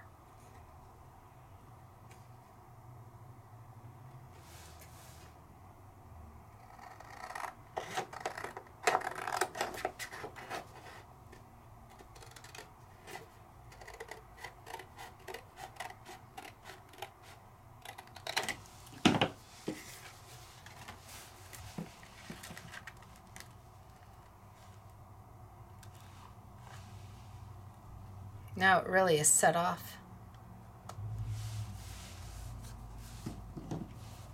Trim it on down.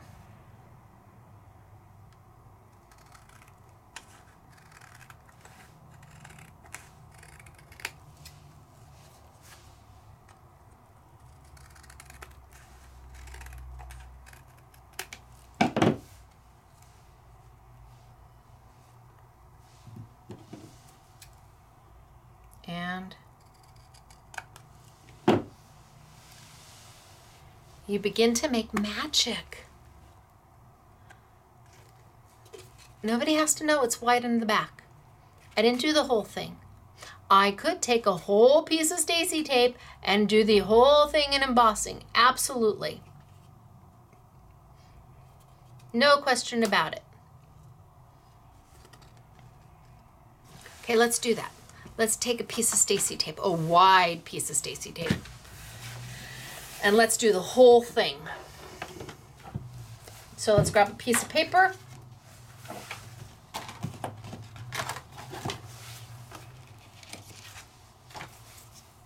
And let's cover it up with a wide piece of Stacey tape.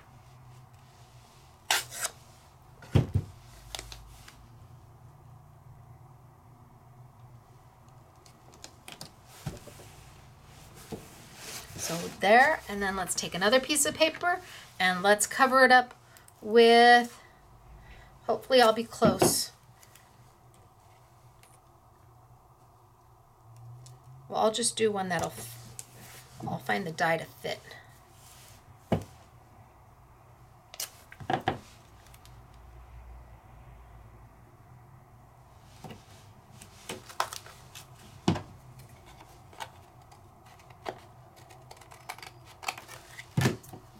So I'm going to do the same thing 2 different ways.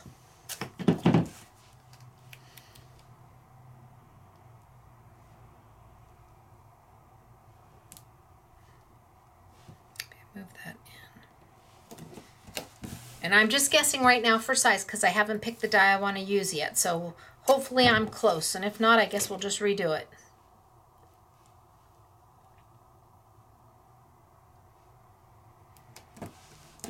Okay, I'm going to hope I'm close. Time will tell.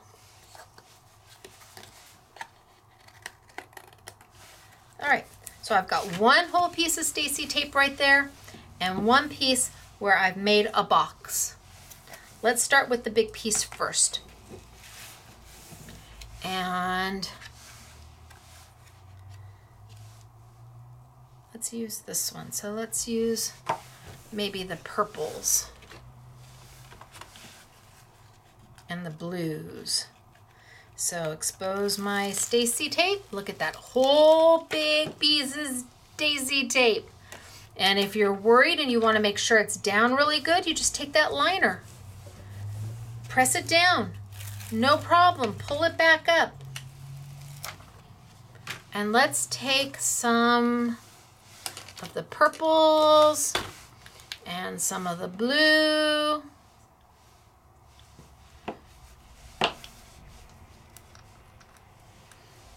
And let's kind of drizzle it all over.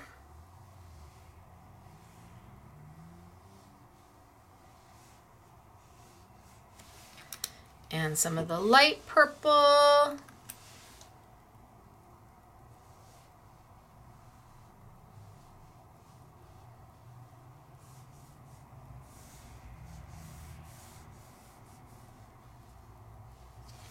And some of the blues.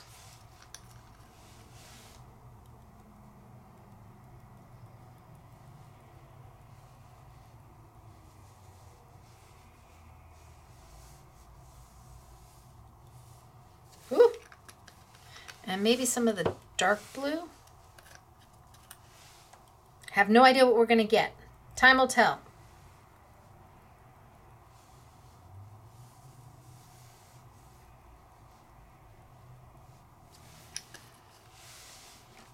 And then just kind of just rub it into each other.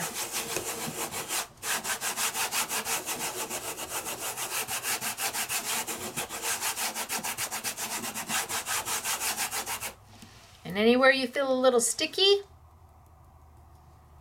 add a little more. But there's no waste. There's none of me. I'm not putting any of it back into my bottle.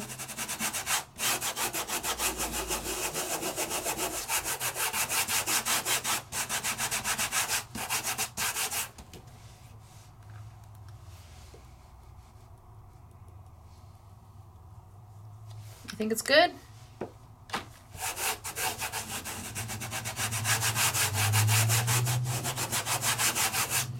Okay, I don't feel any more sticky. So let's put that one to a side. And let's do this one. Do we want to, maybe we'll emboss it first. So I will pull my,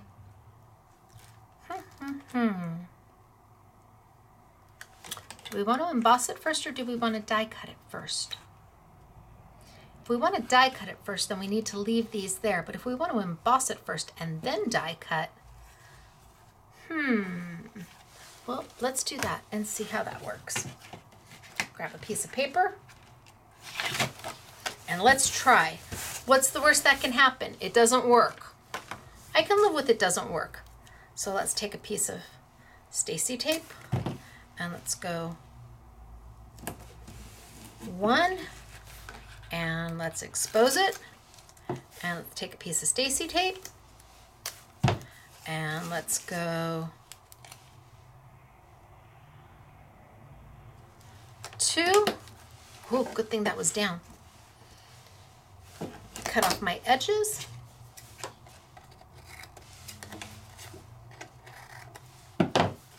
And expose it.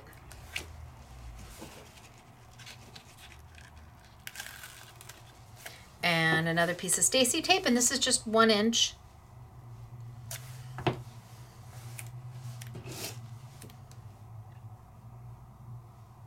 Let's go 3.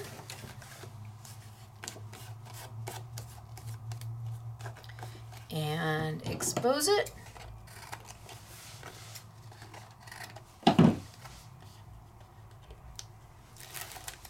And then my last piece.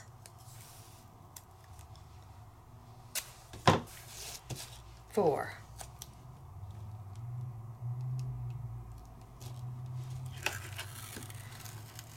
Oh, it's down. Yikes. Well, we're just going to make it work and expose it.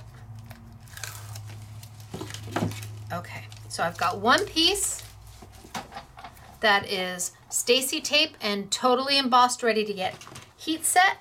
I've got 1 piece that we did kind of a box out of Stacey tape and is ready for embossing powder. So let's play with the yellows.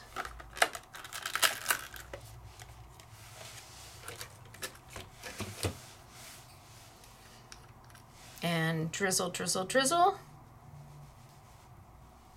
Drizzle, drizzle, drizzle.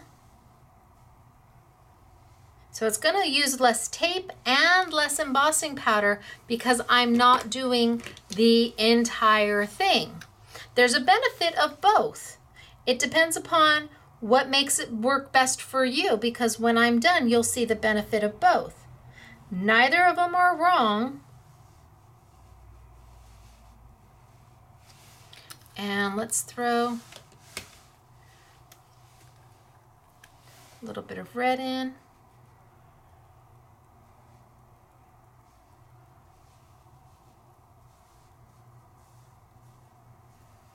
Drizzle, drizzle, drizzle.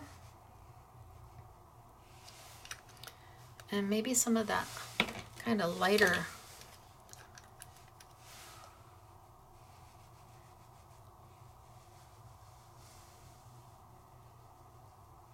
And now let's just blend it together. Best tool you have, finger. Let's kind of move it all around so that it adheres to all the sticky. Any place you feel a little sticky, you'll move it around to and add a little more.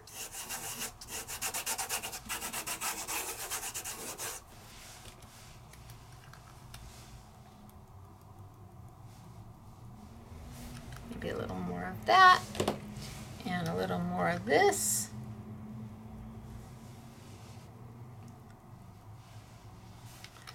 And maybe a little bit more red.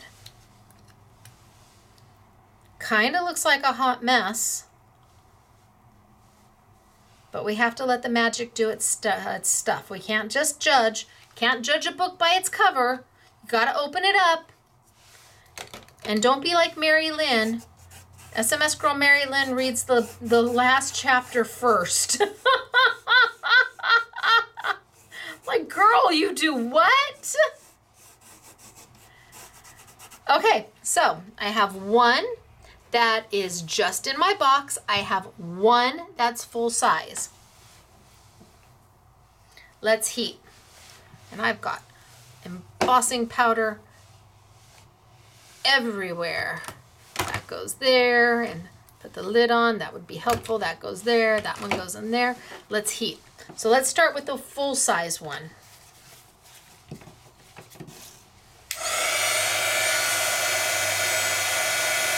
I'm not moving it all over. I'm waiting for it to start to kind of wink at me and sparkle. And then I'm slowly moving it along.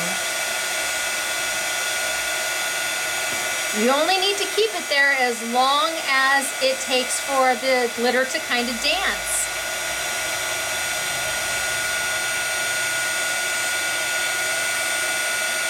Back and forth.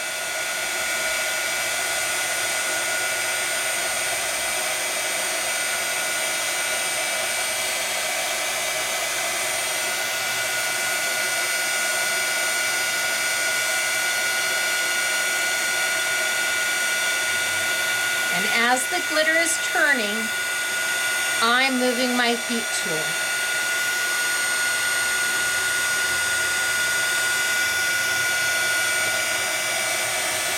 And I can see that it didn't heat up over here enough, because I can see from the side where it's shiny and where it's dull.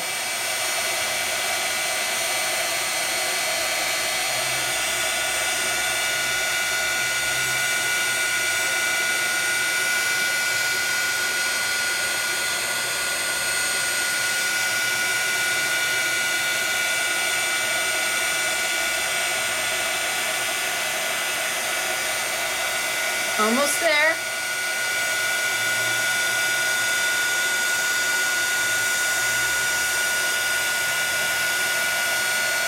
And my tape is not buckling, it's not melting. It's able to withstand the heat.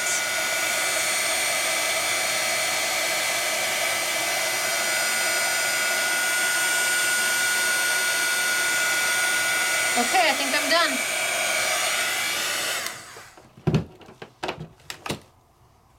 Okay, and as it cools, and you can see, look at the shine on that.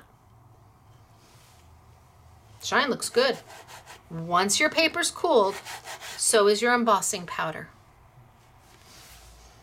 Let's do this one really quick, and then we're going to die cut both of them.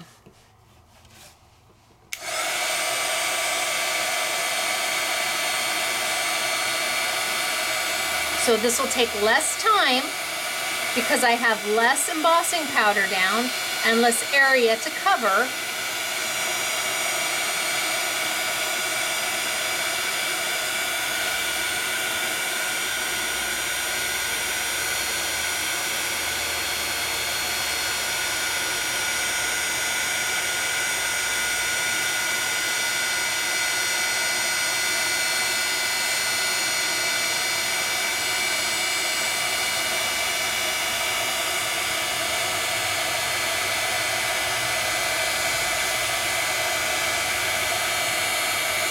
Okay, it looks like it all winked at me, it all danced.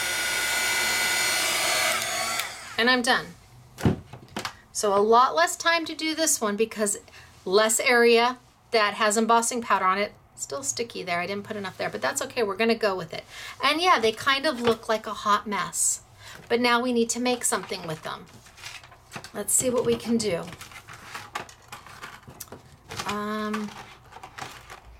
How about we do ovals with one and rectangles with the other? So ovals.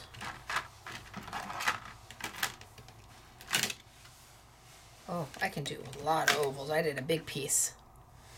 Oval.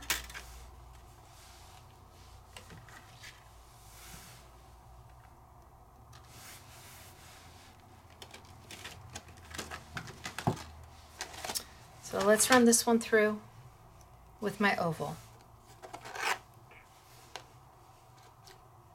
In fact, I'm gonna come down a little ways and cut this off. Because we can do something else with this later. No reason to waste it. My oval still fits. And let's bring my machine over and let's die cut. Now this one will not need a precision base plate. You are asking it to go through paper and embossing powder. Shouldn't need a precision base plate. Let's give it a whirl and see what happens.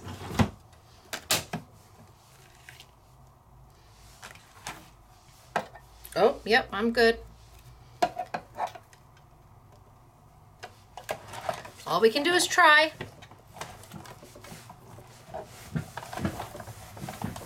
Roll, roll, roll, roll, roll.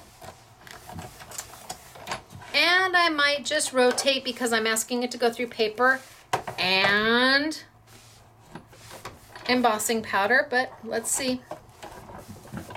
Roll, roll, roll, roll, roll. And out. Oh, it cut.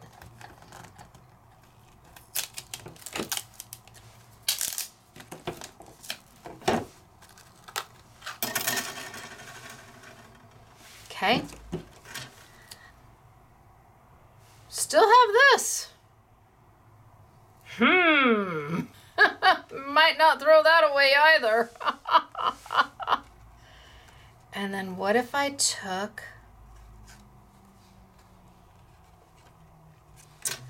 you think I can cut a window? What if I took the straight edge ovals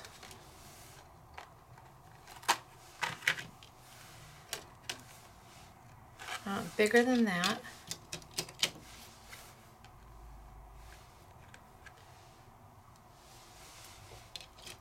Next size up.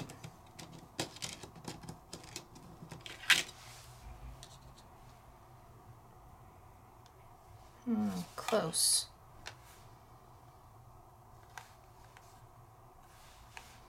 What if I cut this out?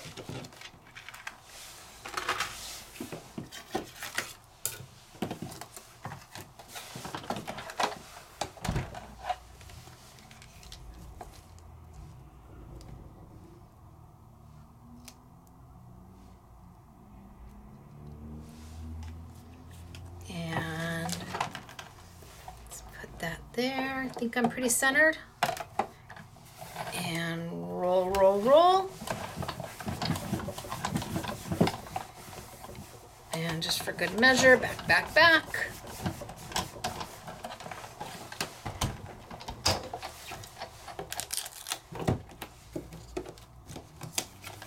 So now I've got this piece and this piece.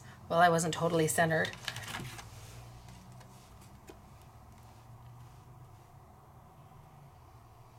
Which I can then put around this piece. All I have to do is clip my corners. Zoop.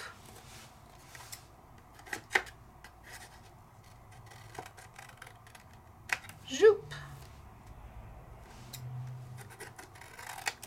Sound effects required.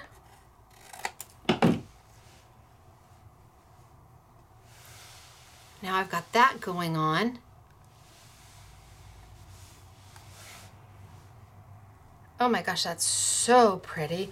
But I still have this piece left, which I can then take. What do I have over here that would fit on that piece really pretty? Okay, so I've got this one. That's about good to go. I've got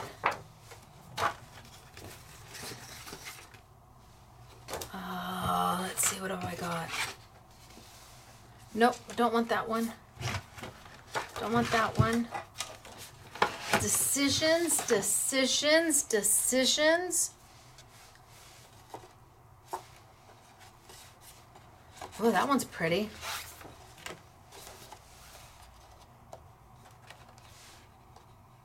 Oh, that one's pretty too. What if I took one of the ovals, smaller oval,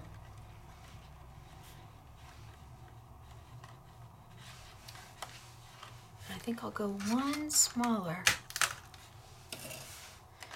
Maybe I just do this one right here. What if I cut this one, just that one?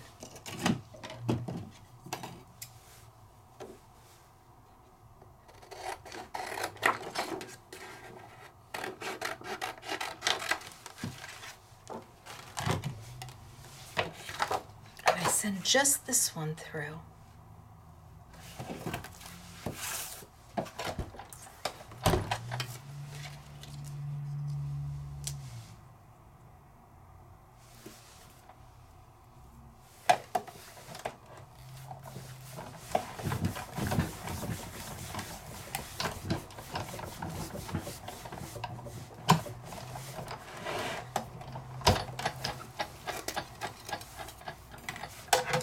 Okay, that was easy peasy. Now I have that on there. And what if I cut just a small black?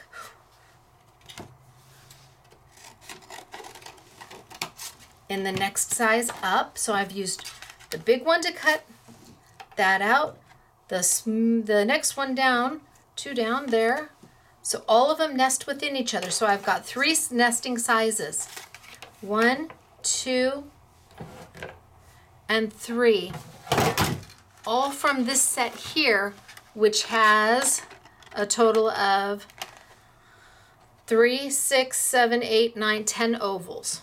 So I'm taking those 3, and let's take this one,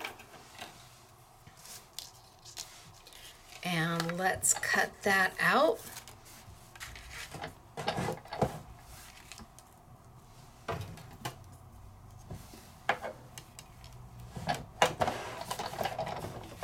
And send it on through.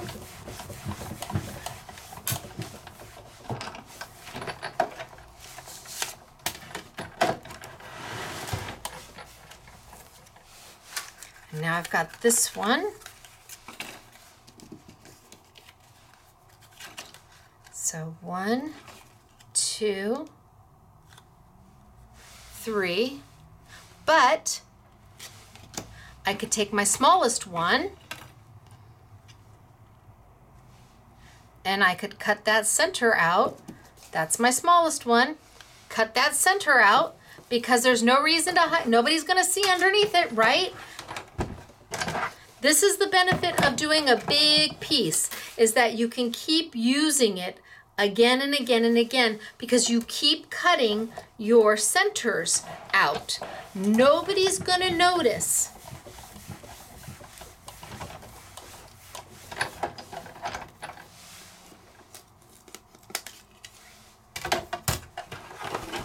So now I have this piece to use somewhere because I'm going to put this on there and this on there, and nobody's going to know that that's like this. They don't have to know. Now I can use this to make something else. I could use this to put a sentiment on. Lots of things, but why throw this away? Nobody's going to know. Nobody's going to know.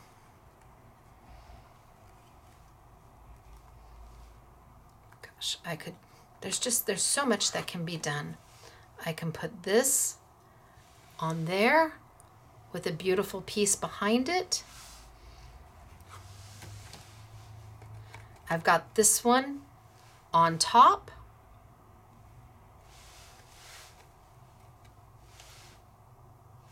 I took that center and started to use it for other things. So when you have the bigger tape, If you are matting and layering, don't waste your centers. They're so perfect. This could make the cutest little tag. Take another flower. Take another flower from somewhere. Take another flower from somewhere and do something with it. You've got this whole piece. And nobody's gonna know that we made a mess in the behind. Oh, well, that didn't sound very good. Nobody's gonna know we chopped the back up. Oh no, that sounded any better. Nobody has to know. You have options. Lots and lots of options. But we still have this piece here. And this is different because we didn't do the centers. So let's see, do we want to do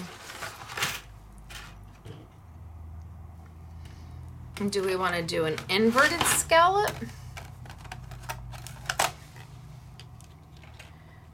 Oh, that might be just by a hair of a chinny chin chin. I think that's going to be a little bit too big.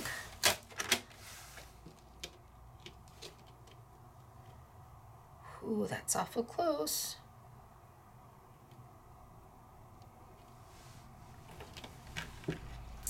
Let's try a regular scallop and see if that's any better.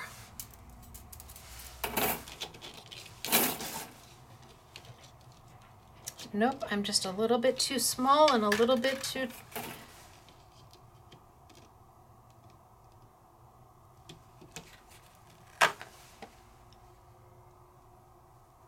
Okay, that's what I'm gonna get, so let's do it.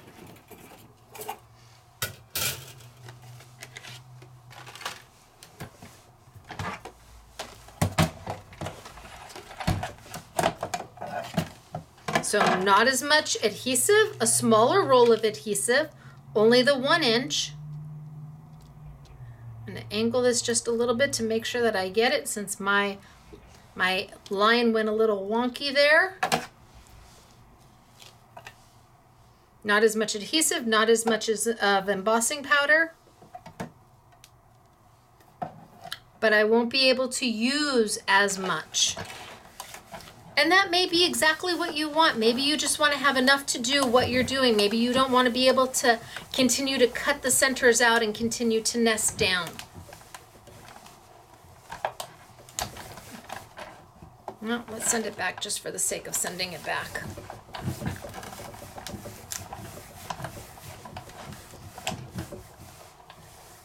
Okay.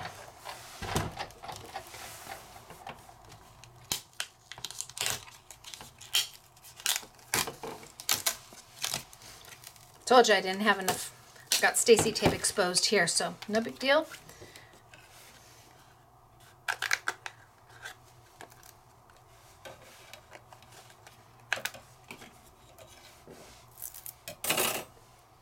Oh, but look at how pretty that is. That frame is so beautiful. Gosh, I could even take and put that one, the back side. Put the back side and fit it in. Why not? And then what do I want to use? Oh, I don't know. They're all so beautiful.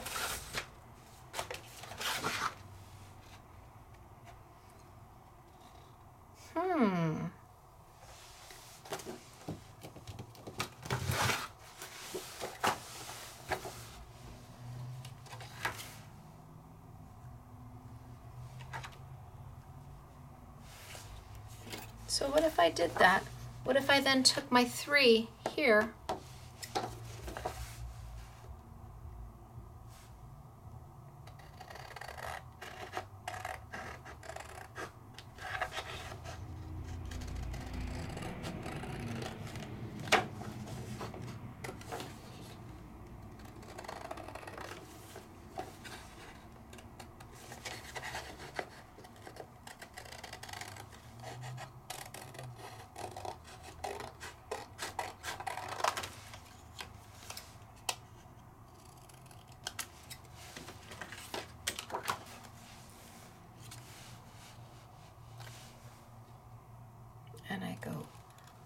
1,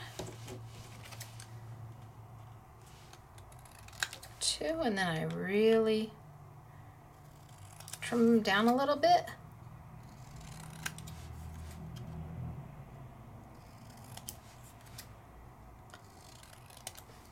This is where you start making extra cards that you didn't even know you could make. Do I have another yellowy one? Do I want a birdie? Nope, I'll stick with my dragonfly. Because you've got these little stamp postage size images on your sets. Ooh.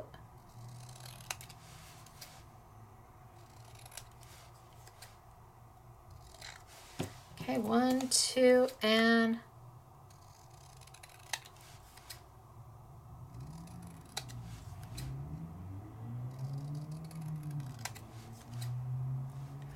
3.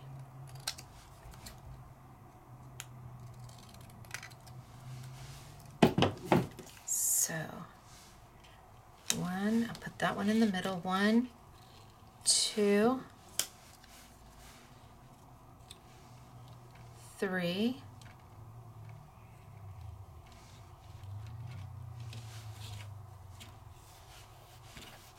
And then what if I took a piece of Stacey tape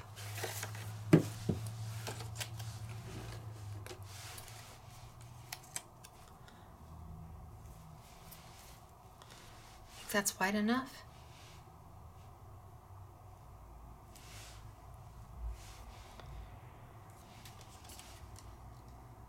Let's try it. Piece of Stacey tape.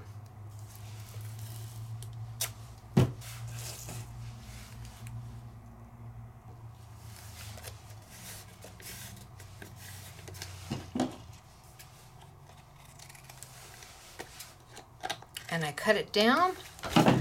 Don't stick. Oh, phew. Phew.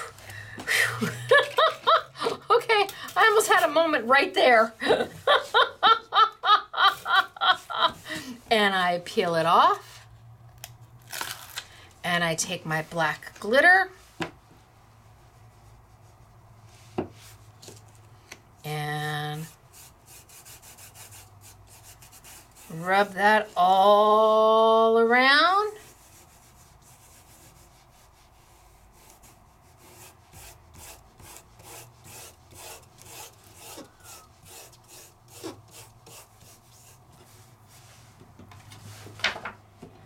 Let gravity kind of do its thing.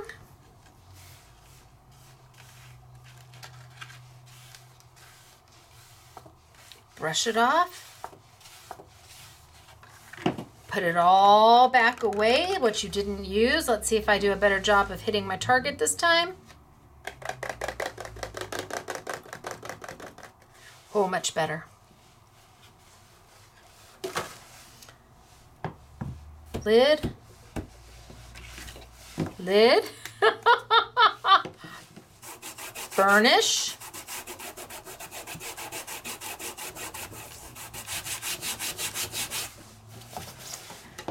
I think I'll trim these down just a hair bit more.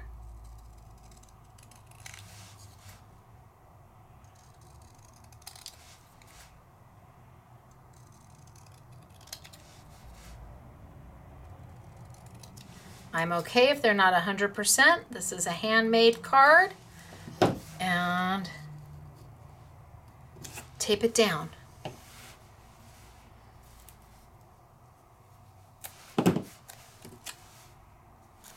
I have a little extra tape on both sides, no big deal.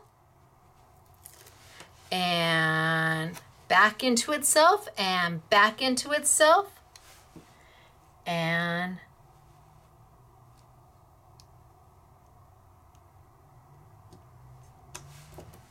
down. And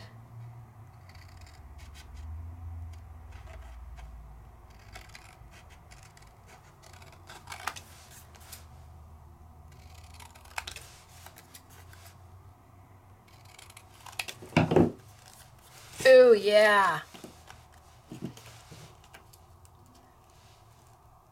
One.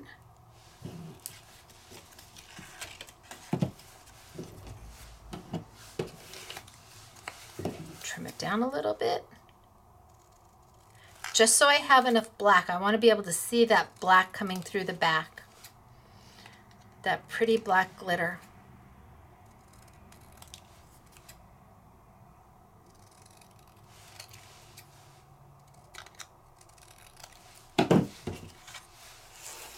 Grab some Stacey tape.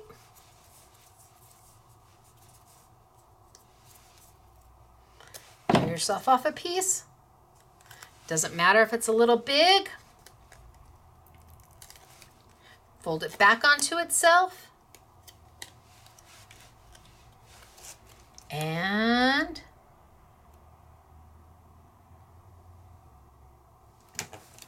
two.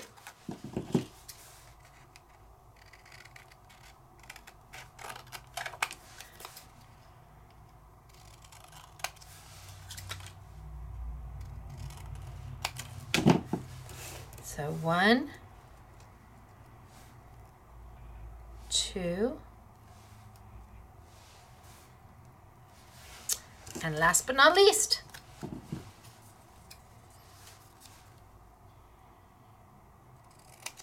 this one looks already pretty trimmed down. All right, let's go with it.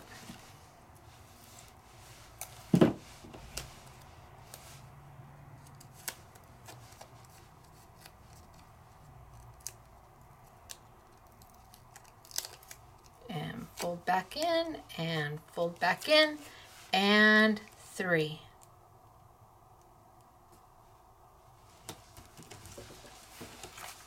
With a little left over.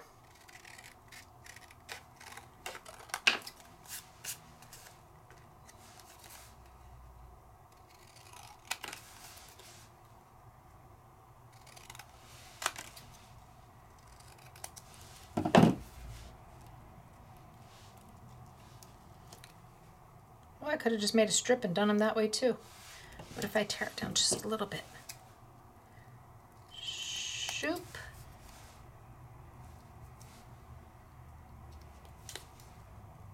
Shoop.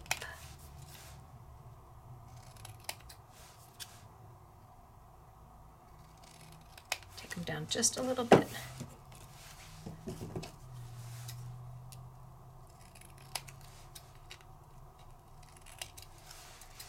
And then I've got a whole nother look.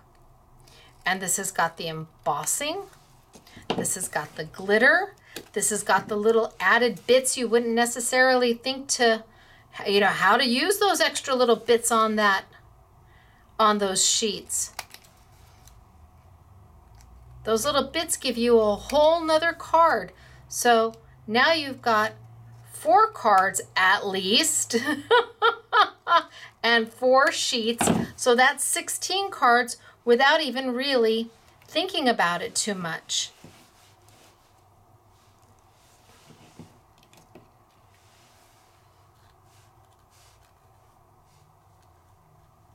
And I can line them up, I can overlap them a little.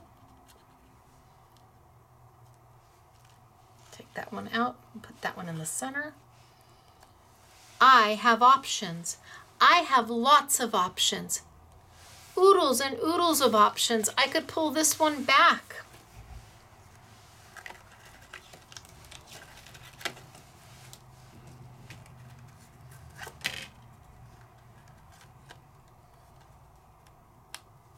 And put that over the top.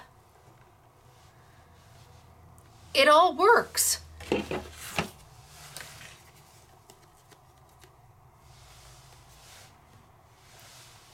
It all works. It's up to you what you like. You have so much opportunity to put your own stamp, your own creativity, your own ideas on what you think it should look like.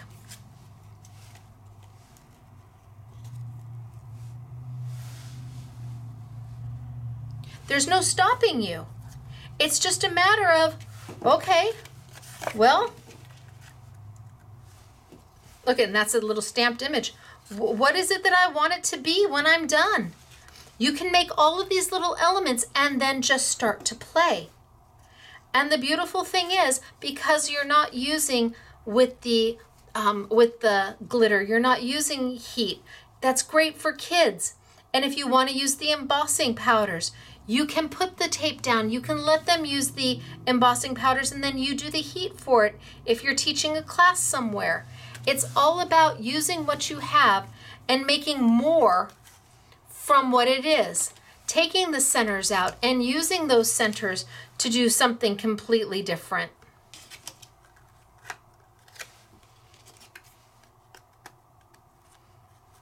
Not wasting whatever it is you have. I don't know, there's tons of stuff here.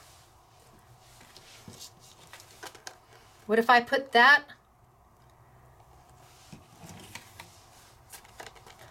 I did this, on this, on that. It's beautiful. It's easy. It gives you an opportunity to create as much as you like, or it gives you the opportunity to create as little as you would like. Do you want to keep it basic and simple? You don't have a whole lot of time to do stuff. You've got to get a card made for somebody uber fast. That's okay. Look, I did this one earlier. It gives you the opportunity to keep it simple. Gosh, I don't even know where some of these belong to now. I did this one earlier. This is from one of the longer. It's not that one. It's this one. So I cut part of this to make a card, and then I have this left to do something with at a later date.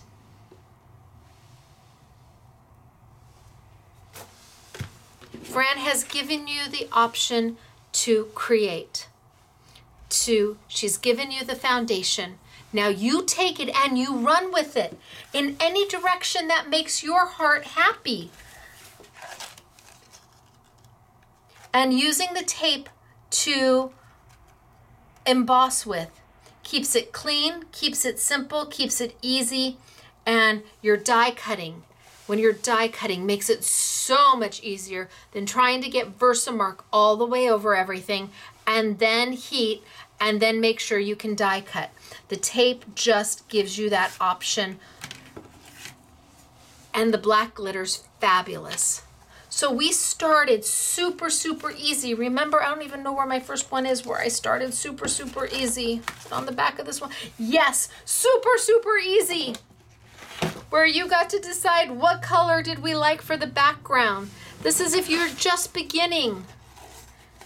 All I did was mat and call it done. And then after that, and show you the difference, what happens when you change your mats. It changes the whole look of the card. And then if you wanted to do something a little bit more by taking that glitter on the tape.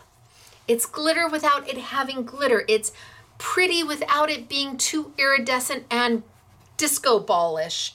And then we took and we just a little bit of Versamark. A little bit of Versamark. Just to add a little bit of that embossing powder in a few key places. To add a little pop when you want a little pop. This one I did earlier. A little pop when you want a little pop. And this one. And then we took and we made our mats using that embossing powder on Stacey tape, which gives you the opportunity to use embossing powder without having to use Versamark.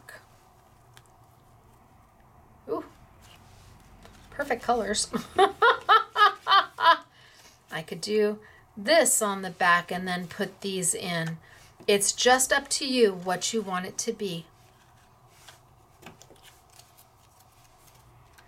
Gosh, I wish I had a big oval in the yellows, but I don't. It's up to you what you want it to be. There's no right, there's no wrong. It's just creative. And with a head start, which is kind of nice sometimes to have a head start, or to be able to put something together so quick and so simple.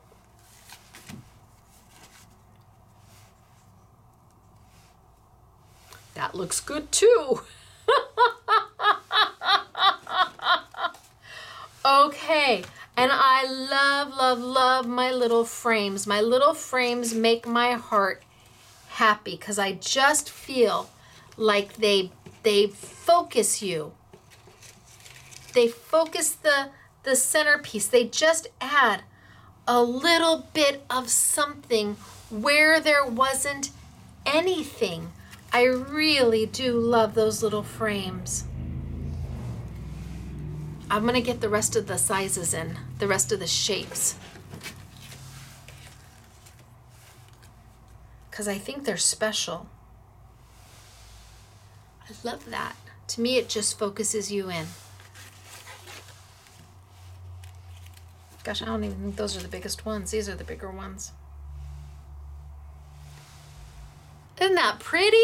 Doesn't that look pretty?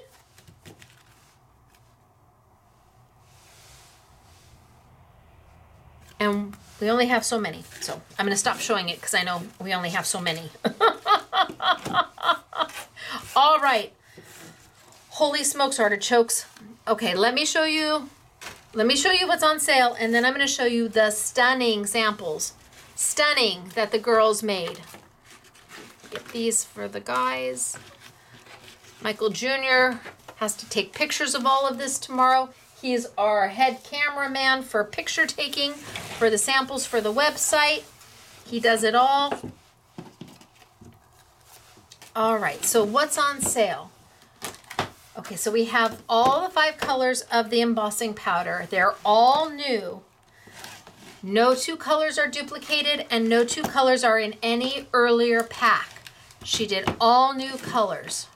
Fran did all new colors. So there's an I Want It All. I think they're $11.99, or you can buy, they're $11.99 at 20% off with the I Want It All, or if you just like one, it's also 20% off. The benefit of the I Want It All is you only have to click once.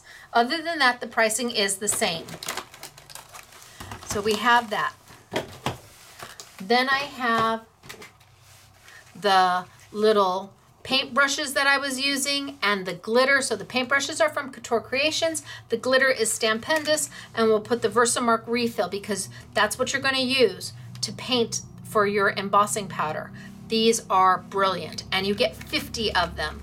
That's a lot. I think that they sell more than anybody else. I think other manufacturers have them, but the price is either higher or you get fewer. So Couture Creations, Stampendous Black Glitter, Imagine Crafts Sukaniko Versamark Refill. Those are all on sale. Then I have the Simple and Basic, and again, very limited. So let's see, I've got the ovals and the rectangles. So oval, inverted scallop oval, straight edge oval, itty bitty teeny weeny frames oval. I love them. And then I've got the rectangles. So inverted scallop rectangle, straight edge, and regular rectangle. If you've got dies already, don't get these. If you've already got them, well, maybe this one. But if you already have must-haves or other dies, by all means, I really want to support them. They're a great little company, and I want to be a champion for them. Then we also have Fran's quick card kits. There's 2 different kits. Each kit has, let's start with number 1. Let's try with number 1. That's number 2. So each kit has 4 individual sheets. No 2 sheets are duplicated. So this is kit number 1. And these are the sheets that you're going to get. You're going to make at least 1, 2, 3, 4, at least 16 cards. And if you're good, you can easily get 20 cards out of here. And you've got sentiments over here. Every page has a page of sentiments. Isn't that beautiful? So this is pack number 1. It's $6.99 less 20%. And then pack number 2.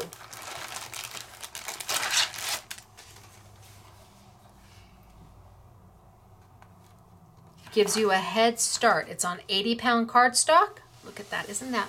That's Fran's actual coloring. I mean, she painted these. These aren't done on a CAD program or in Photoshop. She painted these. I held the paintings. I was so worried I was going to spill my drink on them. Oh my gosh, I've seen the next ones that are painted.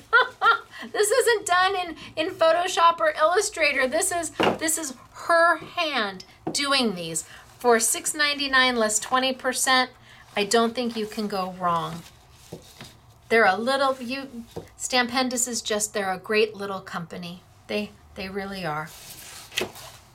Okay, and then I think I will throw in, because I was using it, I think I'll throw in the Botanical and the Eclectic cardstock from Sizzix, because I used it as backgrounds, and in case you wanted the backgrounds. So this is the Eclectic and this is the Botanical.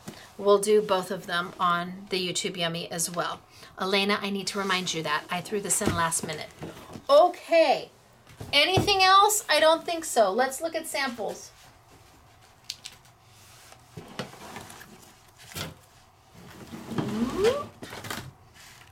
And Stacey tape is already at the lowest price it can be. Okay, so here she used an inverted. So here they must have die cut something, because that's the inverted part that you would normally throw away. And it's been embossed. And then see, she's got the 3 little, isn't that so cute? And this one has been embossed. Here's Happy Birthday that you cut out. This is like one of those extra bonus cards I was talking about. Oh, look at how beautiful is this. Just a little bit of the embossing glitter. Look at just in there. You've got your embossing around the edges and using the simple and basic dies. Okay, so first I'm going to show you this one. So, honorary SMS girl Katie took my Stacey tape and she did the color blocking. Beautiful, right? And then she paired it up with the little postage stamp size, and she added a little bit of glitter to each of them.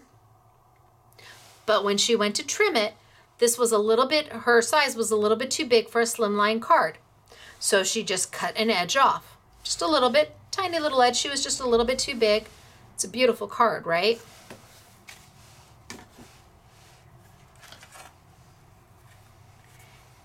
Here's Fran's panel.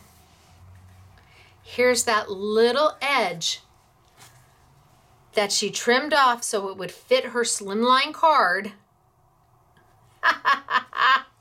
And she just put a little piece of gold paper to finish it off and hide the seam. Hello, slightly brilliant honorary girl, SMS girl Katie. Slightly brilliant. Isn't that fabulous? Who would think? From those pages, look at, is that beautiful? And this is just the panel. She just cut it out and put it down and then added that little extra piece. Oh yeah, it's a rock star. Look at here, you've got frame inside of frame, almost giving you a shadow box look. It's been popped. You've got the panel from Stampendous from their quick card kits.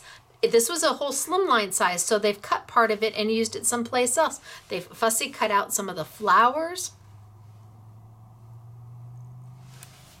And again, here, look at how pretty with the 3 little postage stamps that you get on that sheet. You've got the embossing powder here, you've got the embossing powder here, and the quick card kit there.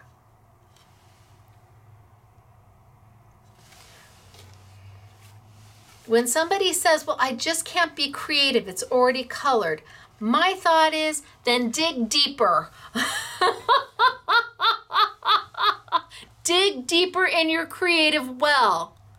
Take advantage of the coloring and give yourself the opportunity to think about what more you can do.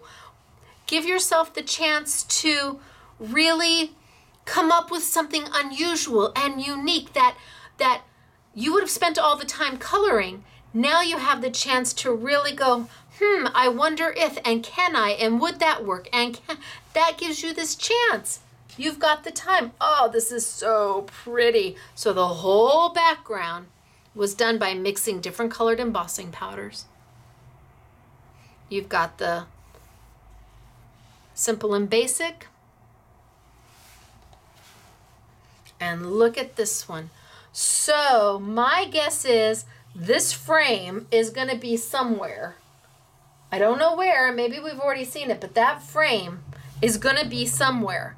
Because this is the leftover piece, and this is the center, and here's part of the quick card kit.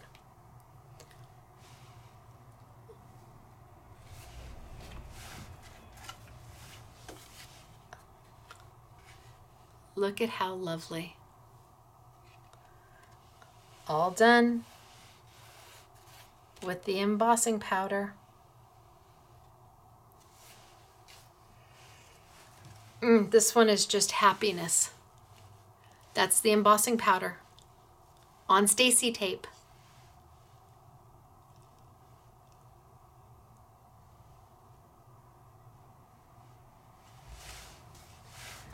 And here, you really can't go wrong. It's hard to make mud with these. Look at how bright and happy that is. And the sentiments come with it. The panel, the embossing powder, the die cut, all put down. And then I have these. Again, here's the whole panel, and they've added a little bit of embossing powder here and there on the flowers to make them wink a little bit, but this entire background was done with embossing powder, and they ran the tape all the way around. My guess is the middle, there's nothing here in the middle on that card. Nobody's ever going to know that, but that embossing powder looks like magic against this. Oh, see, and I love this one. So they did the 2 frames. You've got embossing powder. Oh, that's a winner chicken dinner. Oh, these are the ones I showed you. That's why I love them so much. I love this one too. So you've got embossing powder around here, embossing powder here, embossing powder there, all done with the simple and basic dies. I like this one. Look at how pretty. Slightly off center, fussy cut down here. So you can make, you can make big cards, you can make small cards. What makes your heart happy and what's the occasion for? You can make tall cards.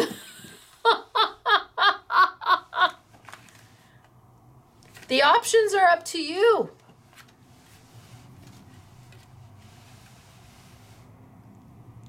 Isn't that beautiful? Oh, and this one's gorgeous too with the 2 color green embossing powders. And I'm supposed to open it, thank you.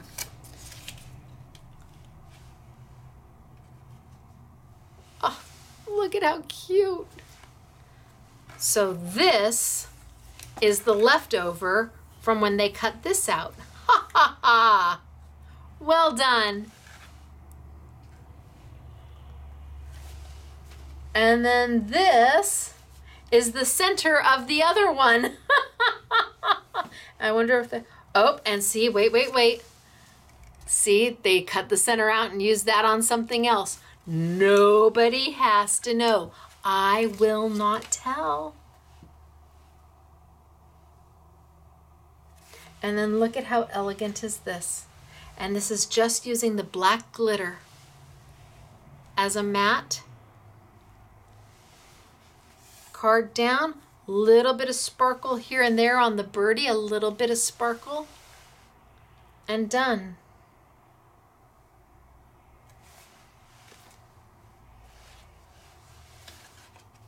Look at how beautiful. That's all embossing powder.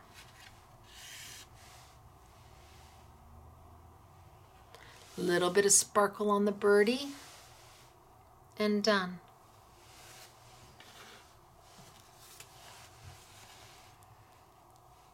What do we think? The girls did a rock star job. Look at this one. This one is absolutely gorgeous. And she fussy cut this out of one of the quick cards. Found this background, which is kind of grungy. Put a little bit of embossing powder on here just to add a little sparkle, and use the sentiment from the quick card kit. And last but not least, hello. Hello.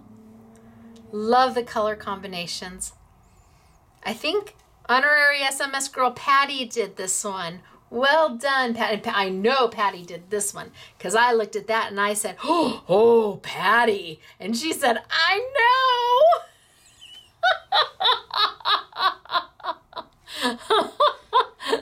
So, hello, Patty. Well done, job well done. Okay, and then I do have a little mixed media page. So we did use Versamark through stencils and through the embossing powder down. You've got the quick card kit going on in here.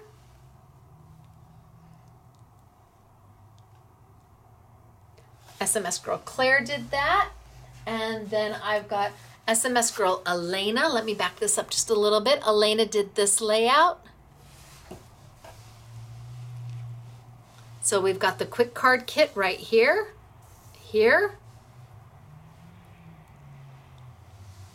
Didn't she do a beautiful job? You don't have to use them for cards. Look at, we made layouts. And then Claire, who printed out her pictures to get this done, Claire did this one. So you've got the bird from the quick card kit. You've got the bird from the quick card kit. Here's the matching bird. Claire takes pictures. She lives by Castaic Lake, not far from there. And so she'll go out on the weekends. And doesn't she take stunning pictures? This is from the quick card kit. Look at that layout. That's beautiful, right? Has nothing to do with cards. And yet look at how fabulous it is as embellishments on your pages. All right, you guys. Whew. That was a long one. But we had fun. And hopefully you saw a new way to use some things, or you learned that Stacey tape is heat resistant and you can emboss right over the top of it, or you felt like, hey, I think I might be able to do this, and at $5.40 to make 16 plus cards, I think I'm willing to invest that and give that a try.